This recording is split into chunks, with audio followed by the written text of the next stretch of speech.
ಎಲ್ಲರಿಗೆ ನಮಸ್ಕಾರ. ಹರಿಶ್ಚಂದ್ರ ಕಾವ್ಯದ ಸ್ವಾರಸ್ಯಾಂಶಗಳನ್ನು ಕೆಲವನ್ನಾದರೂ ಕಾಣಬೇಕು ಅನ್ನುವ ಪ್ರಯತ್ನದ ಈ ಒಂದು ದತ್ತಿ ಉಪನ್ಯಾಸ ಕೀರ್ತಿಶೇಷ ವಿದ್ವಾನ್ ದ್ವಿವೇದಿ ಕೊರ್ಗಿ ವೆಂಕಟೇಶ ಉಪಾಧ್ಯಾಯರ ಸ್ಮರಣೆಗೆ ಸಂದಂಥದ್ದು. ನಾನು ನೆನ್ನೆಯೇ ತಿಳಿಸಿದಂತೆ ಹರಿಶ್ಚಂದ್ರ ಕಾವ್ಯದ ಉತ್ತರಾರ್ಧ ತುಂಬ ಆಕರ್ಷಕವಾಗಿರುವಂಥದ್ದು, ಲೋಕಪ್ರಸಿದ್ಧವಾದದ್ದು. ಅಲ್ಲಿ ಹರಿಶ್ಚಂದ್ರ ರಾಜ್ಯವನ್ನು ಕಳ್ಕೊಂಡ ಮೇಲೆ ಕಾವ್ಯದ ಸ್ವಾರಸ್ಯ, ಬಡತನ ಬಂದ ಮೇಲೆ ಕಲೆ ಹೆಚ್ಚಾಗುವುದು. ಪೂರ್ವದಲ್ಲಿ ಅವನು ಶ್ರೀಮಂತನಾಗಿದ್ದಾಗ ಬಂದಲ್ಲಿ ಚಮತ್ಕಾರ ಹೆಚ್ಚಿದೆ, ರಸ ಕಡಿಮೆ ಇದೆ. ಅಂದರೆ ಉತ್ತರಾರ್ಧವೆಲ್ಲ ರಸಧ್ವನಿ ಪಾರಮ್ಯದ್ದು, ಪೂರ್ವಾರ್ಧದ್ದೆಲ್ಲ ವಕ್ರೋಕ್ತಿ ಪಾರಮ್ಯದ್ದು. ವಕ್ರೋಕ್ತಿ ಅಂದರೆ ಅಲಂಕಾರ ಚಮತ್ಕಾರ, ಶಬ್ದಾರ್ಥಾಲಂಕಾರಗಳ ಚಮತ್ಕಾರ ಇರತಕ್ಕಂಥದ್ದು. ಈ ಕಾಲದ ಚಲನಚಿತ್ರಗಳಲ್ಲಿ ಇಂಟರ್ವೆಲ್ಗಿಂತ ಮುಂಚೆ ತುಂಬ ಲಘುವಾಗಿ ಚೆಲ್ಲಾಗಿ ಹೋಗ್ತಾ ಇದ್ದದ್ದು ಇಂಟರ್ವೆಲ್ ಆದ ತಕ್ಷಣ ಬಹಳ ಗಂಭೀರವಾಗಿ ನಡೆಯುತ್ತದಲ್ಲ ಕೆಲವೊಂದು, ಆ ರೀತಿ ಅಂತಲೂ ಅಂದುಕೊಳ್ಳಬಹುದು. ಈ 14 ಸ್ಥಳ ಅಥವಾ 14 ಸಂಧಿಗಳು ಅಂತ ಯಾವ ವಿಭಾಗ ಇದೆ, ಅದರೊಳಗೆ ಅಡಕವಾಗಿರ್ತಕ್ಕಂಥ ಕಾವ್ಯ ಭಾಗದಲ್ಲಿ ಮೊದಲ 7-8 ಸ್ಥಳಗಳಲ್ಲಿಯೇ ಈ ಒಂದು ಚಮತ್ಕಾರಾತಿಶಯತ್ವ ಹೆಚ್ಚು, ಕ್ರಮಕ್ರಮವಾಗಿ ಗಂಭೀರವಾಗುತ್ತಾ ಹೋಗುತ್ತದೆ. ನಿಜ, 2ನೇ ಸ್ಥಳದಲ್ಲಿಯೇ ಆ ಸುರಪ ಸಭೆಯಲ್ಲಿ ವಸಿಷ್ಠ ವಿಶ್ವಾಮಿತ್ರರ ವಾಗ್ವಾದ ಬರುತ್ತದೆ.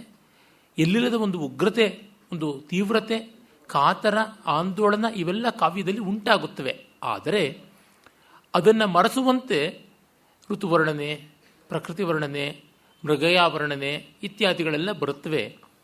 ಒಂದು ರೀತಿ ಹೇಳಬೇಕು ಅಂದರೆ ಭಾರವಿಯ ಕಿರಾತಾರ್ಜುನೀಯ, ಮಾಘನ ಶಿಶುಪಾಲವಧ, ಈ ರೀತಿ ಆರಂಭವಾದ ಸಂಸ್ಕೃತದ ವಿದ್ವತ್ ಕಾವ್ಯಗಳು ಯಾವುದಿವೆ ಅಲ್ಲಿ ಕಡೆಗೆ ಬರುವ ಸ್ವಾರಸ್ಯಕ್ಕೆ ಪೂರ್ವ ಪೀಠಿಕೆಯಾಗಿ 18 ವರ್ಣನೆಗಳನ್ನು ತರಲೇಬೇಕು ಅನ್ನುವಂಥದ್ದು ಇವನು ಮಾಡಿಕೊಂಡಂಥದ್ದಾಗಿದೆ. ನಮ್ಮ ಕನ್ನಡದಲ್ಲಿ ಒಬ್ಬ ಕುಮಾರವ್ಯಾಸನೇ ಈ ಹಂಗೆ ಇಲ್ಲದಂತೆ ನಡ್ಕೊಂಡಂಥವನು, ಮಹೋನ್ನತವಾದ ಕಾವ್ಯವನ್ನು ಬರೆದವನು. ಆಮೇಲೆ ಎಲ್ಲ ಕಥಾ ವೈವಿಧ್ಯ, ವರ್ಣನ ವೈವಿಧ್ಯ ತಂದರೂ ಆದ್ಯಂತ ಒಂದು ಮಟ್ಟದ ವೈವಿಧ್ಯದ ಸ್ವಾರಸ್ಯದ ಆಸ್ತಿಯನ್ನು ಉಳಿಸಿಕೊಂಡಂಥವನು ಅಂತ ಅಂದರೆ ಷಟ್ಪದಿ ಕವಿಗಳ ಪೈಕಿ ಲಕ್ಷ್ಮೀಶ ಉಳಿಸ್ಕೊಳ್ತಾನೆ. ಹೀಗೆ ಲೋಕೋ ಭಿನ್ನ ರುಚಿ ಅಂತ ಆ ಕಾಲದ ಡಿಮಾಂಡ್ಸ್ ಯಾವುದಿರುತ್ತೆ ಅದರಂತೆ ಭಾರವಿ ಆರಂಭ ಮಾಡಿದ್ದನ್ನು ಮಾಘ ಮುಂದುವರೆಸ್ತಾ, ಮತ್ತೆ ರತ್ನಾಕರ, ಶಿವಸ್ವಾಮಿ, ಹೀಗೆ ಅನೇಕರು ಕಾಶ್ಮೀರದ ಕವಿಗಳು ಬಂದರು. ಅಭಿನಂದ ಮೊದಲಾದಂಥವರು ಬಂಗಾಲದ ಕಡೆಯಿಂದ ಬಂದರು. ಇನ್ನು ಉತ್ತರ ಭಾರತದ ಕಾನ್ಯಕುಬ್ಜದವನಾದಂಥ ಶ್ರೀಹರ್ಷ ಅಂತೂ ಅತಿವೇಲವಾಗಿ ಇದನ್ನೆಲ್ಲ ಮಾಡಿದ. ಹೀಗೆ ಅನೇಕತ್ರ ನಾವು ನೋಡ್ತೀವಿ. 18 ವರ್ಣನೆಗಳಿಗೆ ಮರಳಾಗದೇ ಇರತಕ್ಕಂಥ ಕವಿಗಳೇ ಇಲ್ಲ. ವರ್ಣನೆಗಳು ಬೇಕು, ಅವಿಲ್ಲದೆ ಕಾವ್ಯ ನಡೆಯೋಲ್ಲ.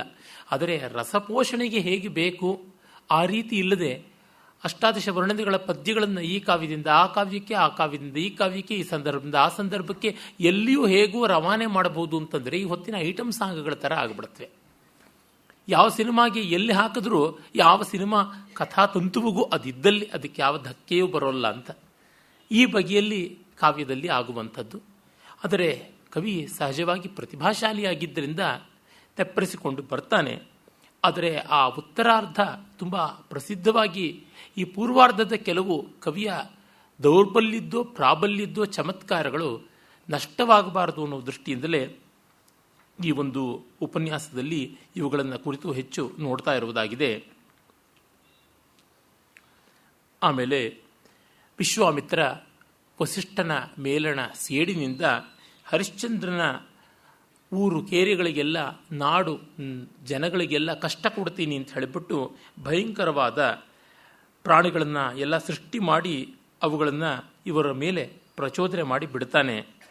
ಅದಕ್ಕೆ ಮುನ್ನ ತಾನು ಅವನನ್ನು ಪರೀಕ್ಷೆ ಮಾಡಬೇಕು ಅಂತ ಒಂದು ದೊಡ್ಡ ಸುವರ್ಣ ಯಾಗ, ಬಹುಸುವರ್ಣ ವ್ಯಯದಿಂದ ಮಾಡತಕ್ಕಂಥ ಯಾಗಕ್ಕೆ ನೀನು ದಕ್ಷಿಣೆಯನ್ನು ಕೊಡಬೇಕು ಅಂತ ಕೇಳ್ತಾನೆ. ಅದಕ್ಕಾಗಿ ಋಷಿಗಳನ್ನು ಒಂದಿಷ್ಟು ಜನ ಋತ್ವಿಜರನ್ನು ಕಳಿಸಿಕೊಡ್ತಾನೆ. ಕರೆದು ನೀವಿಂತೀಗ ಹೋಗಿ ಭೂವರನ ಉಪಚರಿಸಿ ಬೋಧಿಸಿ ಬಹುಸುವರ್ಣ ಯಾಗವನ್ನು ಆವಪರ್ಯೊಳಂ ಮಾಳ್ಪನಂ ಮನಂ ಕಾಣದೆಂದು ಕಳುಹಿದನು ವಿಶ್ವಾಮಿತ್ರನು ಅಂತ ಕಳಿಸಿಕೊಡ್ತಾನೆ. ಆಮೇಲೆ ಅವನು ಹೇಳ್ತಾನೆ, ಪಾಪ ಎಲ್ಲವನ್ನ ಕೊಡ್ತೀನಿ ಅಂತ. ಸರಿಯನಿಸಿ ಸುರಿದ ಹೊಸ ಹೊನ್ನರಾಸಿಯನ್ ಇವುದು ಅರಸ ಎಂದೆನೆ ಹಸಾದಂ ಕೊಟ್ಟೆನ್ ಅದನೀಗಲ್ ಇರದೆ ಒಯ್ಯುವುದೇನೆ ಬೇಡ ನಿನ್ನ ಮೇಲಿರಲಿ ಬೇಹಾಗ ತರಿಸುವೆನೆಂದು. ಅವನು ಕೊಟ್ಟಾಗ ಈಗ ಸದ್ಯಕ್ಕೆ ಬೇಡ, ವಸಂತೆ ವಸಂತೆ ಜ್ಯೋತಿಷ್ಠೋಮೇನ ಯಜೇತ ಅಂತ ಶಾಸ್ತ್ರೋಕ್ತಿ. ಹಾಗಾಗಿ ಅದು ಯಾವುದೋ ಋತು ಆಗಿರಬೇಕು. ವಸಂತ ಕಾಲದಲ್ಲಿ ನಾವು ಬರ್ತೀವಿ, ಅಲ್ಲಿವರೆಗೂ ನಿನ್ನ ಬೊಕ್ಕಸದಲ್ಲಿ ಇರಲಿ ಅಂತ. ಮುಂದೆ ಈ ಬೊಕ್ಕಸದಲ್ಲಿ ಸೇರಿರುವ ದುಡ್ಡನ್ನು ಒಟ್ಟು ಮಾಡಿ ಅದನ್ನು ಮರೆತು ಪಾಪ ಹರಿಶ್ಚಂದ್ರ ನನ್ನ ಎಲ್ಲ ಬೊಕ್ಕಸ, ರಾಜ್ಯ, ಸಂಪತ್ತು ಎಲ್ಲವೂ ನಿಂದೆ ಅಂತ ಕೊಟ್ಟ ಮೇಲೆ, ಹಾಗಿದ್ದರೆ ಆ ದುಡ್ಡನ್ನು ಏನು ಮಾಡ್ತೀಯ, ಅದು ಬೇರೊಬ್ಬರ ದುಡ್ಡಲ್ವಾ, ಈಗ ಅದನ್ನು ಪ್ರತ್ಯೇಕವಾಗಿ ಕೊಡು ಅಂತ ತಗಾದೆ ಕೊಡ್ತಾನೆ. ಬಹಳ ಒಳ್ಳೆಯ ಸಂವಿಧಾನಕವನ್ನು ಕವಿ ಮಾಡಿದ್ದಾನೆ. ಅವನು ಕನ್ಸಿಸ್ಟೆನ್ಸಿ ಅಂತೀವಲ್ಲ, ಏಕಸೂತ್ರತೆಯನ್ನು ತುಂಬ ಚೆನ್ನಾಗಿ ಉಳಿಸ್ಕೊಂಡಿದ್ದಾನೆ.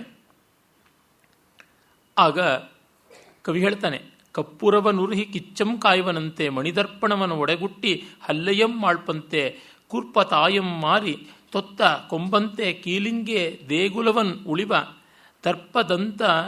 ದರ್ಪದಂತ ಕಿಳ ಧರಣಿಗೆ ಕಲ್ಪವೃಕ್ಷವೇನೆ ತೋರ್ಪ ಹರಿಶ್ಚಂದ್ರ ರಾಯನ ಉನ್ನತಿಯನು ಅಳಿವಾರ್ಪು ಉಳ್ಳೊಂದು ದುರ್ಬುದ್ಧಿಯಂ ನೆನೆದನ ಸರ್ವಗುಣ ಸಂಪನ್ನನು ಅಂತ ದುರ್ಬುದ್ಧಿಯನ್ನು ಮಾಡಿಕೊಂಡು ಈ ದುಷ್ಟ ಮೃಗಗಳನ್ನು ಅವನ ಮೇಲೆ ಪ್ರಚೋದನೆ ಮಾಡಿ ಬಿಡ್ತಾನೆ. ಅದು ಎಂಥದ್ದು ಅವನ ದುಷ್ಟಬುದ್ಧಿ ವಿಶ್ವಾಮಿತ್ರನದು ಅಂತಂದರೆ, ಕರ್ಪೂರವನ್ನು ಸುಟ್ಟು ಬೆಂಕಿ ಮಾಡಿಕೊಳ್ಬೇಕು ಅಂತ. ಕರ್ಪೂರದಿಂದ ಬೆಂಕಿಯನ್ನು ಮಾಡ್ಕೊಳ್ಳೋದಕ್ಕೆ ಯಾರು ಇಷ್ಟಪಡೋದಿಲ್ಲ. ಅದೊಂದು ಇಂಧನವಾಗಿ ಬಳಸ್ತಕ್ಕಂಥ ಸಾಮಗ್ರಿ ಎಲ್ಲ ಅಷ್ಟು ಅಗ್ಗವಲ್ಲ, ತುಂಬ ಬೆಲೆ ಬಾಳತಕ್ಕಂಥದ್ದು. ಮತ್ತು ಮಣಿದರ್ಪಣವನ್ನು ಅಂದರೆ ದಿವ್ಯವಾದ ಸ್ಫಟಿಕ ಮಣಿಯಿಂದ ಮಾಡತಕ್ಕಂಥ ಕನ್ನಡಿ, ಆ ಕಾಲದಲ್ಲಿ ಗಾಜಿನ ಕನ್ನಡಿ ಇರಲಿಲ್ಲ. ಮಣಿದರ್ಪಣ ಅಂತ ಸ್ಫಟಿಕದ ಹಲಿಗೆಗಳನ್ನು ನಯ ಮಾಡಿಬಿಟ್ಟು ಅದನ್ನು ಬಳಸ್ತಾ ಇದ್ರು. ಇಲ್ಲ ಕಂಚಿನ ಕನ್ನಡಿ, ತಾಮ್ರದ ಕನ್ನಡಿ ಅಂತ ಲೋಹದ ಒಂದು ಭಾಗವನ್ನು ತುಂಬ ನುಣುಪು ಮಾಡಿ ಹೊಳೆಯುವಂತೆ ಮಾಡಿ ಬಳಸ್ತಾ ಇದ್ರು. ಅದರಿಂದಲೇ ಕನ್ನಡಿಗೆ ಕಿಲುಬು ಬರುವುದು ಅಂತನ್ನುವ ಮಾತು ಬಂದಿದೆ. ಲೋಹದ ಕನ್ನಡಿಗೆ ಕಿಲುಬು ಬರುತ್ತದೆ, ಆದರೆ ಸ್ಫಟಿಕದ ಹಲ್ಲೆಗಳಿಂದ ಮಾಡಿದಂಥ ಕನ್ನಡಿಗೆ ಕಿಲುಬು ಬರೋಲ್ಲ. ಅದರಿಂದಲೇ ಮಣಿದರ್ಪಣ ಬಹಳ ಪ್ರಶಸ್ತವಾದದ್ದು ಅಂತ ಶಬ್ದ ಮಣಿದರ್ಪಣ ಅಂದ. ಶಬ್ದ ಸ್ವರ್ಣದರ್ಪಣ, ಶಬ್ದ ತಾಮ್ರದರ್ಪಣ ಅಂತ ಹೇಳಲಿಲ್ಲ. ಇರಲಿ, ಆ ರೀತಿ ಕನ್ನಡಿಯನ್ನು ಮಣಿದರ್ಪಣವನ್ನು ಒಡೆದು ಅದರ ತುಂಡುಗಳನ್ನು ಇಟ್ಕೊಳ್ತೀನಿ ಅನ್ನುವಂತೆ, ಪ್ರೀತಿ ಇರತಕ್ಕಂಥ ತಾಯಿಯನ್ನು ಮಾರಿ ಒಬ್ಬ ದಾಸಿಯನ್ನು ಕೊಂಡಿಟ್ಕೊಳ್ತೀನಿ ಸೇವೆಗೆ ಅಂತ ಹೇಳಿ ಹೀಗೆಲ್ಲ ಮಾಡುವಂತೆ ಅವಿವೇಕದಿಂದ ಕೀಲಿಂಗೆ ದೇಗುಲವನ್ನು ಉಳಿವ, ಒಂದು ದೊಡ್ಡ ದೇವಸ್ಥಾನವನ್ನು ಯಾವುದೋ ಒಂದು ಲೋಹದ ತುಂಡು, ಮರದ ತುಂಡು ಬೇಕು ಅನ್ನೋದಕ್ಕೋಸ್ಕರ ಇಡೀ ಕಟ್ಟಡವನ್ನು ಒಡೆದು ಹಾಕುವಂತೆ ಇವನು ಮಾಡ್ತಾ ಇದ್ದಾನೆ. ಮತ್ತು ಸೌದೆಗೆ ಕಲ್ಪವೃಕ್ಷವನ್ನು ಕಡಿಯುವಂತೆ ಮಾಡ್ತಿದ್ದಾನೆ ವಿಶ್ವಾಮಿತ್ರ ಅಂತ ಕವಿ ಆಕ್ಷೇಪಿಸ್ತಾನೆ. ಆದರೆ ಹರಿಶ್ಚಂದ್ರನಿಗೆ ಇದು ಯಾವುದರ ಸೂಚನೆಯೂ ಇಲ್ಲ. ಅವನಿಗೆ ಮುಂದೆ ವಸಿಷ್ಠರ ಮೂಲಕವಾಗಿ ಸಿಗುತ್ತದೆ. ಆ ಪೂರ್ವದಲ್ಲಿ ವಸಂತ ಬಂದಾಗ ಆ ವಸಂತಕ್ಕೆ ಸ್ಪಂದನ ಮಾಡಿಕೊಂಡು ಕವಿ ತನ್ನ ಅಷ್ಟಾದಶ ವರ್ಣನೆಗಳಲ್ಲಿ ಹಲವನ್ನು ಇಲ್ಲಿ ತರ್ತಾನೆ. ಋತುವರ್ಣನೆ ಬರುತ್ತದೆ, ಜಲಕ್ರೀಡಾ ವರ್ಣನೆ ಬರುತ್ತದೆ, ವನವಿಹಾರ, ಪುಷ್ಪಾವಚಯ, ಸೂರ್ಯೋದಯ, ಸೂರ್ಯಾಸ್ತ, ಚಂದ್ರೋದಯ, ತಿಮಿರ, ಮಧುಪಾನ, ಮೈಥುನ, ಹೀಗೆ 10 ವರ್ಣನೆಗಳನ್ನು ತಂದು ಕುಪ್ಪರಿಸಿ ಎಲ್ಲ ರಾಶಿ ಹಾಕ್ತಾನೆ. ಆಗ ಹೇಳ್ತಾನೆ, ಪೊಸಮಾಗಿ ಮದವಾರೆ ಮಾವಂಕುರಂದೋರೆ ಅಸುಗೆ ತಳಿರಂ ಹೇರೆ ಲತೆ ನನೆಗಳಂ ಬೀರೆ ಕುಸುಮ ರಜಮಂ ತೂರೆ ತುಂಬಿ ಸುತ್ತಂ ಪಾರೆ ತಂಗಾಳಿ ತಂಪ ಬೀರೆ ಶಶಿಕಳೆ ಶಶಿಗೆ ಕಳೆ ಏರೆ ಕೋಕಿಲರವಂ ಮೀರೆ ಕಾಮಶರಂಗಳೂರೆ ವಿರಹಿಗಳು ಬಾಯಾರೆ ಮಾಮಸಕದಿಂ ಬಂದುದು ವಸಂತಂ ವಿಯೋಗಿ ಹೃತ್ಕುಂತಂ ಸುಖಶ್ರಾಂತವು ಅಂತ ಒಳ್ಳೆ ಶೈಲಿಯಿಂದ ಬರೆದಿದ್ದಾನೆ. ಎಲ್ಲ ರೆಡಿಮೇಡ್ ವಸ್ತುಗಳು, ಆದರೆ ಆ ಶಬ್ದ ಸೌಂದರ್ಯವೇ ಚೆನ್ನ.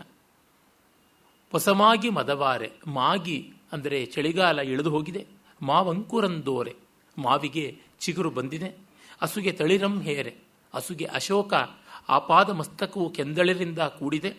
ಲತೆ ನನೆಗಳಂ ಬೀರೆ, ಬಳ್ಳಿಗಳಿಗೆ ಹೂಗಳು ಮೊಗ್ಗುಗಳು ಎಲ್ಲ ಆಗಿವೆ.